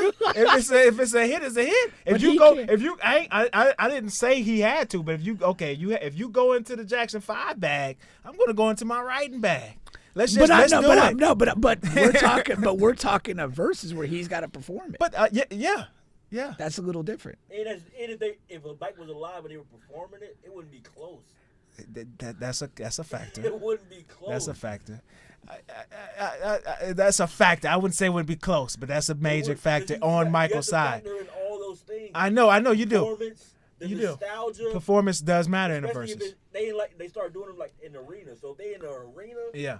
But Kelly, he gonna get underwear thrown at him on his face. Come on, man. Mike just not gonna want them. He's gonna get the underwear. Give me some kids' toys. That woman might get escorted out. Anybody got a Barbie I can shove up my ass? No, Black brought up a good point. Yeah, because you have to put the performance and like in the active current verses, well, not necessarily current, but some artists have lost because on the performance piece, and of course we know Michael's performance. But I don't know if we're just talking about like whatever. We're gonna put the what they call it when the screen comes up and the person comes up. The hologram. Hologram. If we do like a hologram versus, okay, you know, if we're being realistic about it, because being realistic, you could do a versus with Michael and R. Kelly without them being, you know what I mean? It'd be two different vibes because Michael have like the dancing and the stage pop. parameters and whatever, but R. Kelly could like really go with some vocal gymnastic type stuff. Yeah. That would be pretty interesting. Yeah. I don't know. I mean, I think like that's as good a match as you could have for the other guy. Like, I think so. Yeah. I'm not going to say that R. Kelly would wash anybody. I'm not saying he's going to wash him. But That's I don't crazy think you talk. could come up with two men that ever lived that could have a good contest there. Right, exactly. In a somewhat similar range of, you know, I don't want to leave out the Garth Brooks country guys. I mean, we're just talking about somewhat similar lanes. But no. I mean, The Christian I'm rap still guys. I as don't my wanna leave out personal those guys. favorite. Sam Cooke stands alone. Sam Cooke. Yeah. But he'll go on that vocal, you know, I'm just going to wow the crowd here. And what are you going to do about it? Yeah. You know? that's what are you going to do about it? Don't forget, guys, that we have On the Bench shirts here. As you can see me holding On the Bench shirts. We've added a new colorway, pink. I actually have your extra large pink. Hell yeah. Not on me, though. No. I was literally going to wear that tomorrow. Now I can't. Yeah, but we have On the Bench shirts. We have pink shirts. We have white. We have black. We have red. Just for $20. We're not trying to get rich here. This is just to move the podcast forward. That's all. Get our name out there. Make you people look a little bit better than you do wearing other shirts. That's all, man. Increase the quality, too. So here we go, man. There we go. And kept the price the same. That's right. Who's what doing more that? could you ask for? What more could you ask for, man? We're bending over backwards to appease you. Pause. But yes. All right. Let's end with some football talk here. Like I said, we're gonna since the NFL season. Wait, let's get your messy talk too. Oh, the messy. You want the messy talk too? Well, okay. Yeah, I mean, we don't need to. Every time you tag a soccer topic, I don't get to off. it. I don't get to it. You're afraid to engage in a meaningful football conversation. We'll get to Messi. Yeah, because Messi is my guy. I know. I don't want to leave him out. You like the little Argentine. But we're going to take a division. We're going to take two divisions up until the NFL season opens. Preview them. So this is the AFC East. It's a lot's happening in the AFC East, man. Yeah, first of all, the Jets are on the Hard Knocks. So you bring in Aaron Rodgers, of course. Watch both episodes. Really enjoyed it. That's what people have said. I'm not a Hard Knocks guy. Really? I haven't watched any of them. If they get the Chiefs on there, I may give it a peek. I really love it. Are they? What did you find more appealing? These Hard Knocks or that quarterback series? They're different. It's an apples and oranges comparison. Okay, for sure. Okay. Like no, I like Hard Knocks has its place. I just enjoy it. You get to it has its place. You get to see just different guys. They kind of dwell usually as it goes along, they kind of dwell on like fringe roster guys too. Like as it gets closer to cut down time, because it gives like some inherent drama. Yeah. But yeah, Aaron Rodgers has been really interesting. Okay. He's an interesting guy. He is. I mean, he admitted to off-season going on shroom trips or whatever that is. Yeah. No, I don't think it's shrooms. It's some type of drug. What is it? Huh? I think it's psilocybin. Yeah, something. Some type of like some, elusive drug. Yeah. My favorite thing ever though was like he's walking onto the practice field, and they have fans there, and the Jets fans are just, they're the same guys that are at the draft all the time. They're like, Aaron Rodgers, Aaron, and like they're chanting. Yeah. And he's just walking onto the field, and he walks over next to Zach Wilson and goes, "Probably hadn't seen that before, have you?" That's fucking hilarious. That was awesome. That's hilarious. Yeah, he's just a funny guy, man, in like his own way. Yeah, and like he just the funny thing that like I love the conversations he has with other people. Like he's been around forever, so he knows people like on every team and all that. And he also kind of is like, he's a fairly bright guy that doesn't necessarily, and he's also like what, mid-30s, upper 30s. Like demographically, he doesn't necessarily fit into the locker room, but he kind of tries to make these little gestures. Exactly. So one of his offensive linemen, it was one of the preseason games. He's on the sidelines, not playing, not in uniform, and he's got one of the offensive linemen just kind of comes over and gives him like a hug and like, you're my guy, blah blah blah. And he's like, yeah, we should get lunch sometime. Yeah, let's do lunch. Just like, what the hell? And you can just feel that lunch isn't going to happen.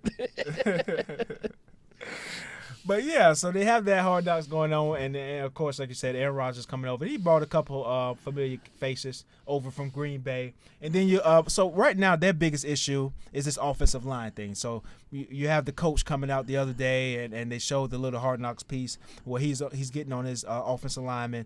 He called them the big guys, the big uglies or whatever, and he's getting on them. We got to be better. We have all of these. We have Aaron Rodgers and this offense to protect, but who cares? Who cares if we can't protect them? You know what I mean? Right. So that's a big hole in that team. But other than that, I mean, their defense was phenomenal last year. So you're looking to add on to that. They're looking to be a top 5 defense this year. They were top 10 last year. They're looking to be top 5. Looks like they're going to sign Dalvin Cook too. They're going to sign. They're going to sign Dalvin Cook. But again, what's Dalvin Cook, Aaron Rodgers with no offensive line? We'll find out. But I think Aaron Rodgers would do a much better job than your guy than Zach Wilson. Yeah, for sure. With maneuvering with a bad offensive line. Yeah. It's just he's an older player, so you're gonna have to get that shored up. Now he restructured his contract, impartial to. A lot of people think impartial to get a Dalvin Cook and to get some offensive line help. So they got Cook. Yeah.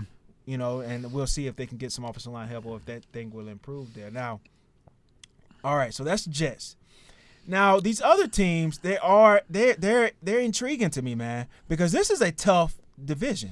Very tough division. Because you have the Miami Dolphins, you have the Jets, you have the Bills, right? And then the Patriots. Now, the Patriots are projected to be the worst team in this thing, but, you always have that Bill Belichick. Yeah, I don't like the Patriots because I don't like Mac Jones. You don't think Mac Jones is the answer? I know he's not the answer. So let's dive into the Patriots for a second here, because the Patriots have replaced their offensive coordinator. Remember, last year, Mac Jones' rookie year, they gave him 2 defensive coordinators as his offensive coordinator. So that's 2 defensive coordinators and Bill Belichick, 3 defensive guys. The reason why Mac Jones is not the guy is because of who he is. He is, like, in no other terms, a bitch. He's a whiny, fussy guy. He did it a lot last year, bitching on the sidelines. And the way he does it, it sounds bad. Yeah. And that team won't fight for him. I guarantee you that. So they're going nowhere. Belichick, he's great. They might be, 8 and 7, whatever, 8 or 9 and 8, 8 and 9, whatever, one of those. They might, but they're not going to win this division. It's too tough. The Miami Dolphins love their coach. Yeah. Love some of the moves they've made. But the reality is they are only as good as Tua is healthy. That's the reality, man. And so that's what it is. If Tua can play 17 games, they're going to be really competitive. Exactly. But what's the likelihood of Tua playing 17 games? Yeah. He's never done it in his life. No. Didn't have to do it in college. Didn't do it in college. And then, didn't do it as a pro yet. So I love a lot of things about the Dolphins. And when they're playing, and apparently the Texas A&M running back Archain is really good. Tearing up camp. Yeah. And I think that really probably put the chill on any move to get Dalvin Cook. I think he's that good. I think that's what you read out of that. Is he's that good. Fantasy owners, pay attention, man. But we're not giving free game, man. We have a draft in like 2 weeks. I actually should have pulled that comment myself. And the Buffalo Bills were, at various points last year among the best teams in football. The thing with the Bills is there something internally that's cooked with them. They've kind of climbed a ways. They've fallen short now a couple times. Last year, even more disappointing. Like, you lose that Chiefs game 2 years ago, and you feel it's your time. You feel revenge tour's coming. But you go through that revenge tour, and it ends with basically a listless performance against the Bengals. Yeah. That takes something out of you. I'm really curious to see, there's been some Diggs and Allen, tension. But yeah, between the quarterback and receiver, there's been some tension there. So I think that it's very fragile for the Bills. I watched them closely. If they start well, they'll probably be pretty good. But if they hit any bumps early, it could unravel. They could unravel. Yeah, they could fold. And you could look at them as being one of the most disappointing teams in the league. Yeah. Now, they did have some defensive injuries last year, and, of course, Hamlin and that situation. Yeah. And so they're looking to get all of those guys back. And of course, Hamlin is back in camp, and they say he's doing well. But then you have that impressive pass rusher there who got hurt earlier in the season. He's back. It was Von Miller, right? Miller. So so they're looking, But he's also getting up there. He's getting up there. So he's going to be. They're probably going to bring him as a limited snaps, pass rush specialist. Yeah. I don't think he's going to be like a every down or even close to that player. And then you have the Jets, and I do think that the Jets are a team on the rise. I think they have a good sense of self-belief, and I think that they will do pretty well. I project them to make the playoffs. And who do you project to win this division?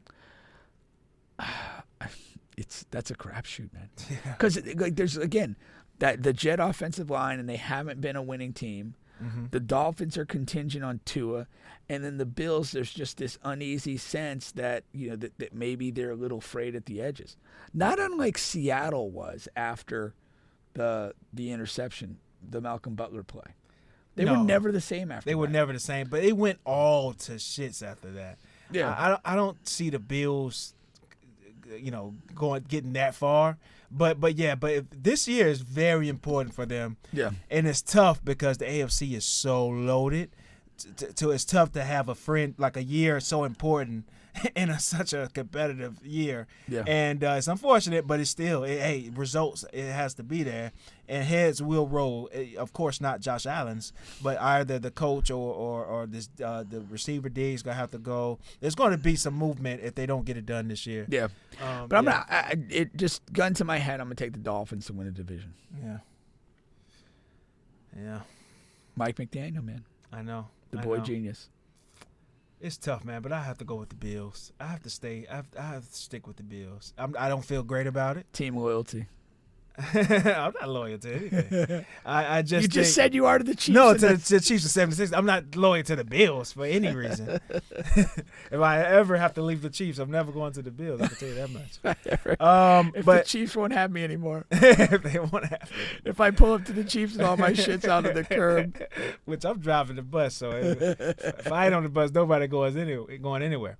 But yeah, so I think we got that division pretty. I'm going to roll with the Bills there. And, I have to pick the Patriots to finish last there for sure. All right, so let's get over here to the NFC East. NFC East. Yeah, man. We're on the east side today. Shout out to the east side. All right. Shout out to Biggie. So, of course, you have the Eagles, the defending conference champions, Super Bowl runner-up. There you go. Dallas Cowboys, not the Redskins, the Commanders now. And the Giants. Not the same feeling as we had with the AFC East. This is a kind of a lackluster division here. Well, I mean, I like the Eagles. I mean, they went out and added a couple more Georgia defenders, and of course. So I think the Eagles are a prohibitive favorite in this division, and probably the conference. Yeah, they have to be. The question for the Eagles, their offensive coordinator left. That shouldn't do much. He became a head coach there. But can Jalen? What happens to Jalen this year as far as does he improve and take the next step? You know, does he become MVP this year? I know he was either the runner-up or third place last year. Does he take the next step in his progression, and you know, or does he regress at all? You know, I don't know that we're at a point where we're really anticipating regression. I think he's a very serious-minded football player. Yeah. And I think that he'll grow. Does that mean he won't make mistakes? Absolutely not. But I think he's at a point where he's among the better QBs in the game, and I don't expect his play to change dramatically. He has a lot of the same pieces around him, so there's not continuity. Yeah, there's continuity there. So I don't expect much. I mean, but he's a guy that's weirdly, it's hard to place him. Like if you go top 5 or top 10 quarterbacks, it's tough because it feels like he just got on the scene last year. Yeah. And so how do you compare him to like a Lamar and a Josh Allen or the guy in L.A. Herbert that you don't like as much? I don't compare anybody to Herbert. Maybe Dak Prescott. So how do you rank them? What do you feel comfortable ranking Jalen? I'm a live in the moment guy, and you know the way he finished the season, top 5. Top 5. Pat, probably Joe Burrow, and then who do you argue harder than him? You know, yeah. I mean, Aaron Rodgers is aging. Lamar gets hurt every time the wind blows. I mean, what are It's not every time the wind blows. Damn near. Damn near. You know, better not play out. You know, out in Chicago, Candlestick Park, or the Windy City, break in half. Who else is he? I mean, in the mix. You know. Did you say Josh? Did you say Josh Allen? Oh, Josh Allen would be in there. Yeah. Just so. But you're not a Herbert guy, so I won't mention that. You can't. I'm not a guy who doesn't win playoff games. Like, what are you? You know, I mean, win a playoff game and then we'll consider you. And then we'll talk about it. Yeah, you're not on the radar if you haven't won a playoff game, for crying out loud. I feel like we're missing one. We may. Yeah. I mean, 2 is very good, but his health record is so spotty. Trevor? You put him over Trevor? Trevor hasn't made the same climb. This man's been to the Super Bowl and played great in a Super Bowl. Yeah, but that can't be everything. It's not everything, but it's a lot. Because you can make an argument Trevor is more talented. You could, but he's got to show you. I mean, here's the thing. Like, what are you showing? Like, you know, and I'm excited about Trevor coming into this year. Yeah. But to me, he's got more to show us than Hurts has.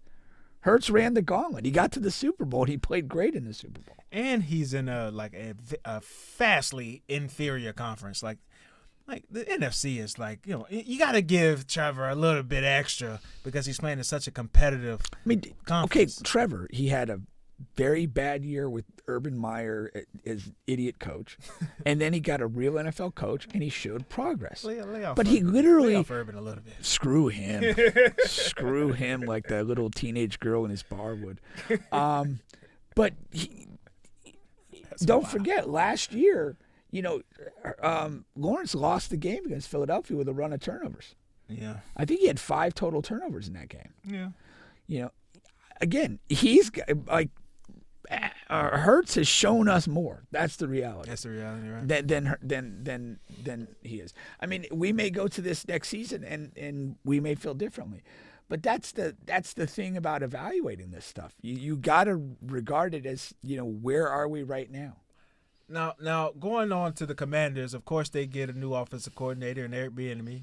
Find it a little strange that he moved away from a Super Bowl perennial team and the Chiefs to just take the same exact job with the Commanders. But I'm sure he probably has more control of the offense. He's going to be looked at that way. He's had complaints recently about him coaching the players too hard. It's funny. I mean? Like, again, I don't know if there's substance to those complaints, but you kind of put it in the matrix of why he hasn't been a head coach. Yeah. Maybe that's a little bit of it. Maybe so, but that's why I didn't like Ron coming out, the head coach coming out and saying that. What was his response? I didn't catch it. Well, he's the one that said, "Hey," he kind of offered it up, like, "Hey, our guys are, they're saying Eric is a little bit on him too much," and then he came back and apologized, like, I shouldn't have said that. It kind of created more than they should have. Right? Yeah. Well, duh. Like, who comes out and says that? And this is a guy who's been trying to get a head coach. Does he feel? I almost feel like, does Ron feel a little heat? Like he can lose his job to Eric in a year. Why do you come out and say that? Yeah. I don't know. But anyway, we got past that. That is, well, I mean, that's worth exploring because, there's a belief, like, why, would you hire somebody that might be better than you? Yeah. It creates an awkward situation. Yeah. And when you're in the assistant's chair and you feel that you're better than the top guy, that's not a good place to be. Mm. Like one of my favorite football coaches is Jose Mourinho, and he coached at Barcelona, and he was the top assistant behind Louis van Gaal. And for the first couple of years he was there, he learned a lot, loved it. And then he goes, I knew when it was time to leave, when I would get home and have dinner and talk about all the things that head coaches are doing right. Mm.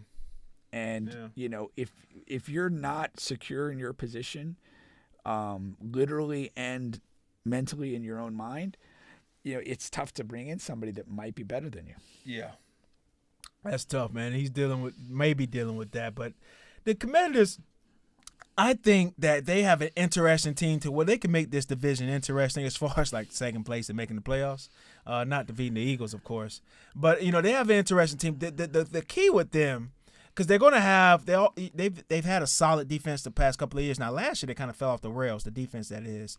But as long as they can get that back together, and a lot of that may have attributed because of a atrocious offense, right? As a defense, I don't care how good you are, if your offense is just as bad as theirs was, come on, man. So if the defense comes back and regains confidence under a better offense, under Eric Bieniemy, this team could be interesting, man. They have some pieces. I love the receiver, Terry McLaurin. They have some weapons. They went crazy on the defensive line as far as drafting, whatever that was, 2 to 3 years ago, and it was in a row sequence. So this is an interesting team. They've been near the bottom, but I wouldn't pencil them in at the bottom this year. Yeah, I don't like the quarterback spot for them. I think it's weak, and I think it's extremely tough to win in the league without elite play at that position. Yeah. So I don't see them being anything. I mean, to me, if they got to 9-8, that would be a great year. That's a parade. Yeah. The Giants. Daniel Jones gets his money early in the offseason. He gets his bag. Saquon, it takes a while and takes a little bit less money than he had actually had planned to take in. So he's back. He's in the fray. This team is just stale to me. I don't know if it's stale. I feel like they were one of those teams that a lot of positive things happened for last year, and I think you're going to have like a regression to the mean. Yeah. And I don't think they're going to be that good. Yeah.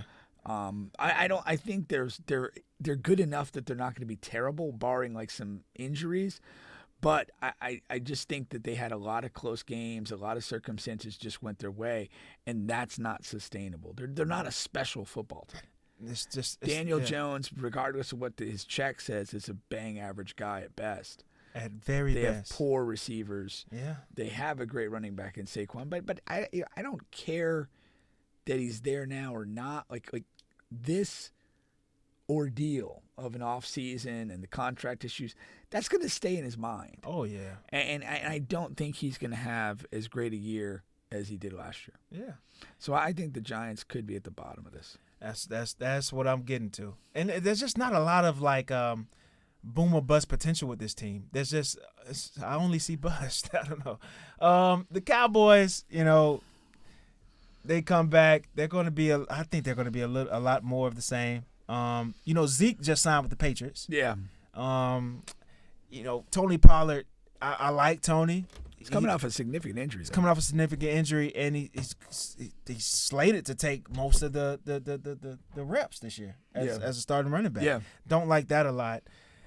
And who knows what Dak is going to do? They asked Dak about the interceptions. We know what Dak's No, like, I mean, in all seriousness, I think it's cheap to say who knows what's going to happen. We do know what's going to happen. Yeah. He's going to have a handful of really good football games, Yeah. and he's going to have a handful of games that lose you football games. Against what the better teams. He is. Yeah. And that's not a formula for winning in the playoffs. They might be good enough to get in the playoffs, but I do think that if they get in, they are the type of team that is going to be scrapping to Week 17 to wild card themselves in or not, and that's what you're looking at. Actually, I mean, I would say look at their Week 17 opponent. And if it's a good football team that needs to play well, Dak will fold. You smell trouble, yeah. Dak will fold. That's what's going to happen. Yeah. If it's some other, just piddling crap team like the Giants or whatever, yeah, they might beat them. Yeah. But no, the Cowboys are what they are. Despite the national interest and the disproportionate soap opera that they are, they just are what they are. They're a borderline playoff team, and they're never going to be anything better with Dak Prescott on the roster. It's just facts, man. There's no unpredictability in him. We know what it is. Their last game is actually against the Commanders, so yeah, they'll have a shot. Yeah. The two conferences they drew is the AFC East, which they drew a tough conference there. Yeah. And what the other one? Looks like the NFC West they drew. NFC West. So that's what the Rams, the Arizona Cardinals. So not a big Seattle. Seattle is a decent team, and we'll get to that conference. But that's who they drew. So yeah, I agree with you 1,000%. They're going to be struggling to get to a wild card. They may get to a wild card. They may win the wild card divisional game, but that's their ceiling, and that's not good enough for a team that's been aspiring to do something each and every year. Each and every year we hear the Cowboys is supposed to be their year. Who's actually aspiring, though? The team or just their idiot fans? I think both, man. I don't think the team including is. Jerry. They'd probably be better if they were. Well, they got finessed into believing that Dak was better than he is. Yes, that's the thing. And you cannot. That's the thing. The biggest decision you make as a football team in the National Football League is quarterback. Yeah. And if you get it wrong, you're doomed until you get it right. Yeah. And at the very least, if you get a Dak guy, he can't be paid the way he is, because what you can go with the model of a above average quarterback and just load the team up around him. We've seen Super Bowl runs where that has been the case, and you can do that. Very few though. Very few, but that's a model that you could take. But a model that just 0% has never worked, not even for one season in NFL, is a highly paid quarterback who is average or above average and taking his team. That just never worked. But you can't think of one case. The Eagles when they won with Nick Foles. Yeah. The Ravens when they won with Trent Dilfer. Well, not just one. I'm even talking about just getting there. But we're here to win. I know we're here to win, but we'll be shocked if Dallas makes it to the Super Bowl. We'll be floored. But you were saying a Formula 4. Yeah. Like a formula to win. Like, and that's what we're saying. Like, there's a couple times when it's happened. Yeah. But Tom Brady's got 7 of those damn things, and the Bucks made it with Pat's got a pair. The Bucks made it with Brad with Johnson, the average guy. Brad Johnson back in the day. I was going to go to that one. I was kind of going reverse hit. Oh, okay. Yeah. I mean, depending on how you regard Joe Flacco. He was average. I mean, he had a special run. He was on fire. He had a special run. Yeah. But I mean, if you look at the totality of his career, he was an average guy. Yeah. And they did manage to win with him. Exactly. I count that. Yeah. I mean, he did end up getting paid whatever that next year or the year after. They were never the same. It was never the same. That goes to your point. It does. But he was never even the same as the reality. Like, you cannot get that decision wrong. You just can't, man. You have to be able to say, man, there's something not right about this guy, and if somebody else is going to pay him, we'll let him do that. Let him do it. Eric, for the life of me, I can't understand. The Cardinals all the writing is on the wall. Yeah. All of it. You even waited to the last minute. Like we like I was on your side. Like yes, they're doing it. They may be they're doing it. Like they waited to the very last minute to give Kyler Murray his money. Yeah. All the writing is on the wall. This man does it. He's the first to leave. Yeah, you know he's supposed to be the last to leave. Yeah, He's yeah. the first to leave. He doesn't review tape. I mean, come on, man. You know what? You know who's got to get a lot of credit though is the Rams. Yeah. Because they had Jared Goff. Yeah. They invested a top pick overall in him. And they realized, like, they went to a Super Bowl with him and realized not quite it. Yeah. And they made a bold move and they won a title.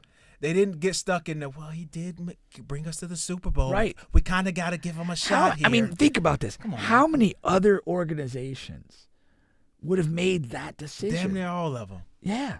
They would have just, hey, got us to the Super Bowl. Yeah. Forget, let's ignore that we put up 3 points with all the lights on us. Yeah, exactly. Come on, man. Yeah. I mean, shout out to the Rams for that one. Yeah. They went all in. And guess what? All in, but they actually won the title. And all in may mean the next few years may look a little rough. May look a little grim. I mean, the problem last year was they were ravaged by injury. Their stars, Like, it was tough. They took a lot of injuries to key personnel. Yeah, and they're top heavy. And it kind of went south on that. Yeah. And it wasn't sustainable. And they let a lot of that go. I mean, Ramsey's gone, whatever. But they're, I guess we'll talk about that division in a couple of weeks. But they're a team to keep a casual eye on. Yeah. If they're healthy and If Cooper their Kupp's stars what stay he healthy. is, and Aaron Donald's still peak level, they're something to contend with. Yeah. Donald may be pissed, man. Yeah, for the first time, he was should number be. 8? No, he's the 11. number 11. And all. Yeah. That's the first time since probably his rookie season. Yeah. You know what's funny though? Like he played against Jameis's FSU team in Jameis's first start. Yeah. And it's funny because like during the game, FSU won, we were fine, but like you do go back and you watch the highlights of that, and like Aaron Donald was really disruptive in that game. We were just better, but like he was, and you're kind of like, yeah, I guess you could see it. Yeah. Like sometimes you don't really see it. Like, who's another guy I could get from the FSU eyes? Torrey Holt, torched us for 5 touchdowns. And this was back, early 2000s or even maybe the 90s. But you're sitting there and you're like, Florida State, man, like this guy probably couldn't even make our team. And he torches us for 5 touchdowns and then has like a NFL Hall of Fame career. And you're like, oh, I guess we didn't know anything. My first game as an FSU student, we lost to Southern Miss and Brett Favre. For real? Yeah. Yeah. And you're looking, how is it Because of Southern Miss. Yeah, and then it's like, well, that's fucking Brett Favre right there. I never buried told me everybody that. we had. Yeah, you never told me that. Because that's fucking interesting. You're a student. We're fucking Florida State. Southern Miss is coming. We're supposed to stump all over This is my them. first game. Yeah. It wasn't crazy. a home game. It was on the road or whatever. Did you go? No, I didn't go because but we watched in the dorm, in the rec room, like they have the big TV. You're all watching, and you're like, "What the hell's going on, man? What? We're losing to Southern Miss?" Like, yeah, they had a Hall of Famer. We just didn't realize it at the time. Exactly. No, that is hilarious, man. Yeah. Really quick here. Quick shout out to our sponsor here, Royal13thebrand.com. Again, that is Royal13thebrand.com. Use promo code Bubba Pink. You'll be fresh heading into the fall. You got some stuff on here. It might get a little chilly. It's Florida. It won't. So you can still wear the tanks and the shorts until we get to the winter. But once again, Royal13thebrand.com. Use promo code Bubba. Till at least Thanksgiving. Yeah, exactly. All right. So we wanted to get into some messy talk to end the show. Your guy. I didn't even have the picture graphic up there because I didn't think we were going to get to it. You're sabotaging the segment. Sabotaging the segment. Not on purpose. So again, we talked a little bit off air. We talked a little bit about it on the show. So Messi is with this Miami team, and he's continuing his dominance. And they have a shot at this championship run. What do you know about that? So this is a weird thing, and to my knowledge, he's not actually played an MLS league game. Ever since he got here, the team's been involved in a league cup, which is almost the equivalent of what the NBA is proposing with an in-season tournament. That's what this is. Tournament. And so it's a tournament. And so they've kind of, made a run through this thing, and they're going to be in the final, I believe, against Nashville, and they'll probably win the thing. I mean, Messi's been playing great. He's got Busquets and some other buddies from Barcelona with him, Jordi Alba, and they're playing great. Now, before Messi got here, in the league, and when they go back to league play, they're still near the very bottom of the standings. Like, they've been a very bad thing. And the funny thing is, like, in my mind, it's like, okay, they've had this great run of games, but like, if these were all regular games, like, they'd probably be climbing up maybe to playoff contention. Right. But when this tournament ends next week with the final, like, then they're back to the league, and it's like they got to make another this grind. They got to grind it out from the bottom to even get in the playoffs. Right. But the way they're playing, they got to like their chances, for sure. But Messi's, I think, the pace of the game has been comfortable for him. He has, some familiar faces and teammates around him. He is a guy that I really think thrives off of comfort. He struggled for 2 years in Paris because, and he kind of admitted going out, he wasn't comfortable. Right. His family wasn't comfortable. He wasn't comfortable, and it didn't bring out his best. And he's a guy that from like 12, 13 years old was in Barcelona until he was probably 32. 33 maybe. Like that was his life. That's all he knew. And it was a very, Barcelona is a very unique club. They have a philosophy that kind of is more important to them than wins and losses in some respects. And that was his soccer education. And for 2 years in Paris, he was outside of that element and did not thrive, did not play particularly well. But I think he likes Miami the city. I think that's why he picked it. And I do think, and he's literally the only person in this current era who's picking MLS, Miami, USA versus Saudi Arabia. Everybody else is taking money in Saudi Arabia and playing there. But I think Messi has self-awareness. He knew he probably would not be comfortable in Saudi Arabia. His family probably would not be comfortable in Saudi Arabia, and chose Miami. And he's happy, and you could tell. Yeah. You could tell he's enjoying himself. He's playing well. He's shopping in local Publixes. Did you see that? Probably once. That's probably he's gonna have to go Instacart. But ill advised. But I mean, it's who knows? But there is that thing though. I think it may be a thing for a lot of like international players and stars. Like a lot of them vacation in the U.S. And part of the thing is a lot of them, they're generally not like freaks of nature in the obvious setting. Like Messi's about 5'7", weighs maybe 150 or 60 pounds. So you can kind of blend in. Like you're not like it's not like an NBA guy who's 6'9" and you walk in and everyone just looks at you. So there is probably like a notion that like, they might not know me, and I don't like stand out in a crazy physical way. I could probably get away with whatever. Yeah. And maybe that was his thoughts when he did that, but at this point, he's inundated the U.S. market. There's definitely certain parts of Florida he can get away with that now, but Miami, it's such a blended community. It's just and that would be the biggest. I think in Florida, you would agree Miami has to be the biggest soccer environment as far as what would you say? I don't know. It's hard to say. Yeah. Because it's soccer environments are different. If you look at Miami and just say like it's a very diverse, multicultural place, right? That kind of goes hand in hand with soccer. Right. In the sense that there's a little bit of everybody in Miami, and so like if it's a Brazilian, an Argentinian, a Colombian, like there's going to be a local community that's there to like whatever. Now Messi's big enough; he sort of transcends a lot of that. Yeah, he does. So it's a little bit of a different level.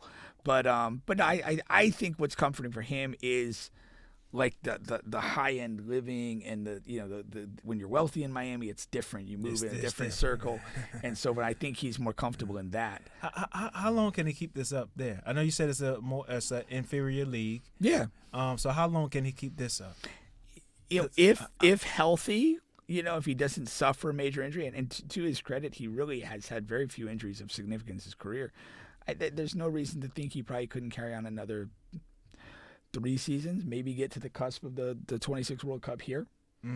I think that's probably in the back of his mind, and I think he's not committed to it because he doesn't know enough of what the future holds and how he's going to physically hold up, and he doesn't want in my mind, he doesn't want to create an expectation that he's not going to be able to meet, that he's going to be there to lead Argentina in 26. But I think internally, he's weighing it. Let me see how I feel then. Would he be eligible to play for US? I know he wouldn't, but would he be eligible to play for USA? No. Okay. When you play, when you play like full national team, like in a full, not like a friendly, not like a U20 national team thing. When you play full national team, you get committed to that national team, and you can't like trade around like that. Okay. There's been a big movement. A lot of European-based players, English players, they've like maybe they were in like the U21 national team or whatever, and they know they're not getting looks at the full team. They've decided to play for Jamaica, play for Ghana, play for different places because that's their best opportunity. And USA, we've benefited from guys that are abroad and decided to play for us. Yunus Musa, Florin Balogun, he's a recent guy, chose he could play for England or he could play for us. He chose us. So, we've benefited from that. But Messi, no, never. No, I know never. Yeah. But I was just wondering if that was like even possible. No, not possible. But I know he would in any way. But but again, I think he's going to just kind of play it year to year, and I would not be surprised if he goes another 3 years, gets to a World Cup and makes it the final. That's what I'm saying. Just retire off of that. Yeah, and because the World Cup will be here. Yeah, in the U.S. anyway. Yeah. So over the next, you look at it, 2-3 years, his brand here is going to continue to grow, and Argentina is actually building a training camp in Miami for the national team. Oh wow! So there's a lot of things, but that's kind of in anticipation of the World Cup, and they'll probably be based in Miami. So, all of that sort of adds up to him probably playing in 26 if health permits. That'd be huge. Yeah. That'd be huge. But, yeah. I'm still pissed at him for the last 2 years. Well, only a couple years left of Messi torture. Well, that has been the show for today. That was an interesting show, man. I didn't think I thought this was going to be an hour show. Nah, man. We're good at what we do. Cranked it out, man. We did crank it out. Catch you guys next week. We should have D-Lion next week, Wednesday. And is she wearing her fitness clothes? And maybe get the a professional basketball player, Travis McConaughey, in one of these weeks. Maybe a Sunday, maybe a Wednesday. We're working on it. And we'll catch you guys next week. All right. Later.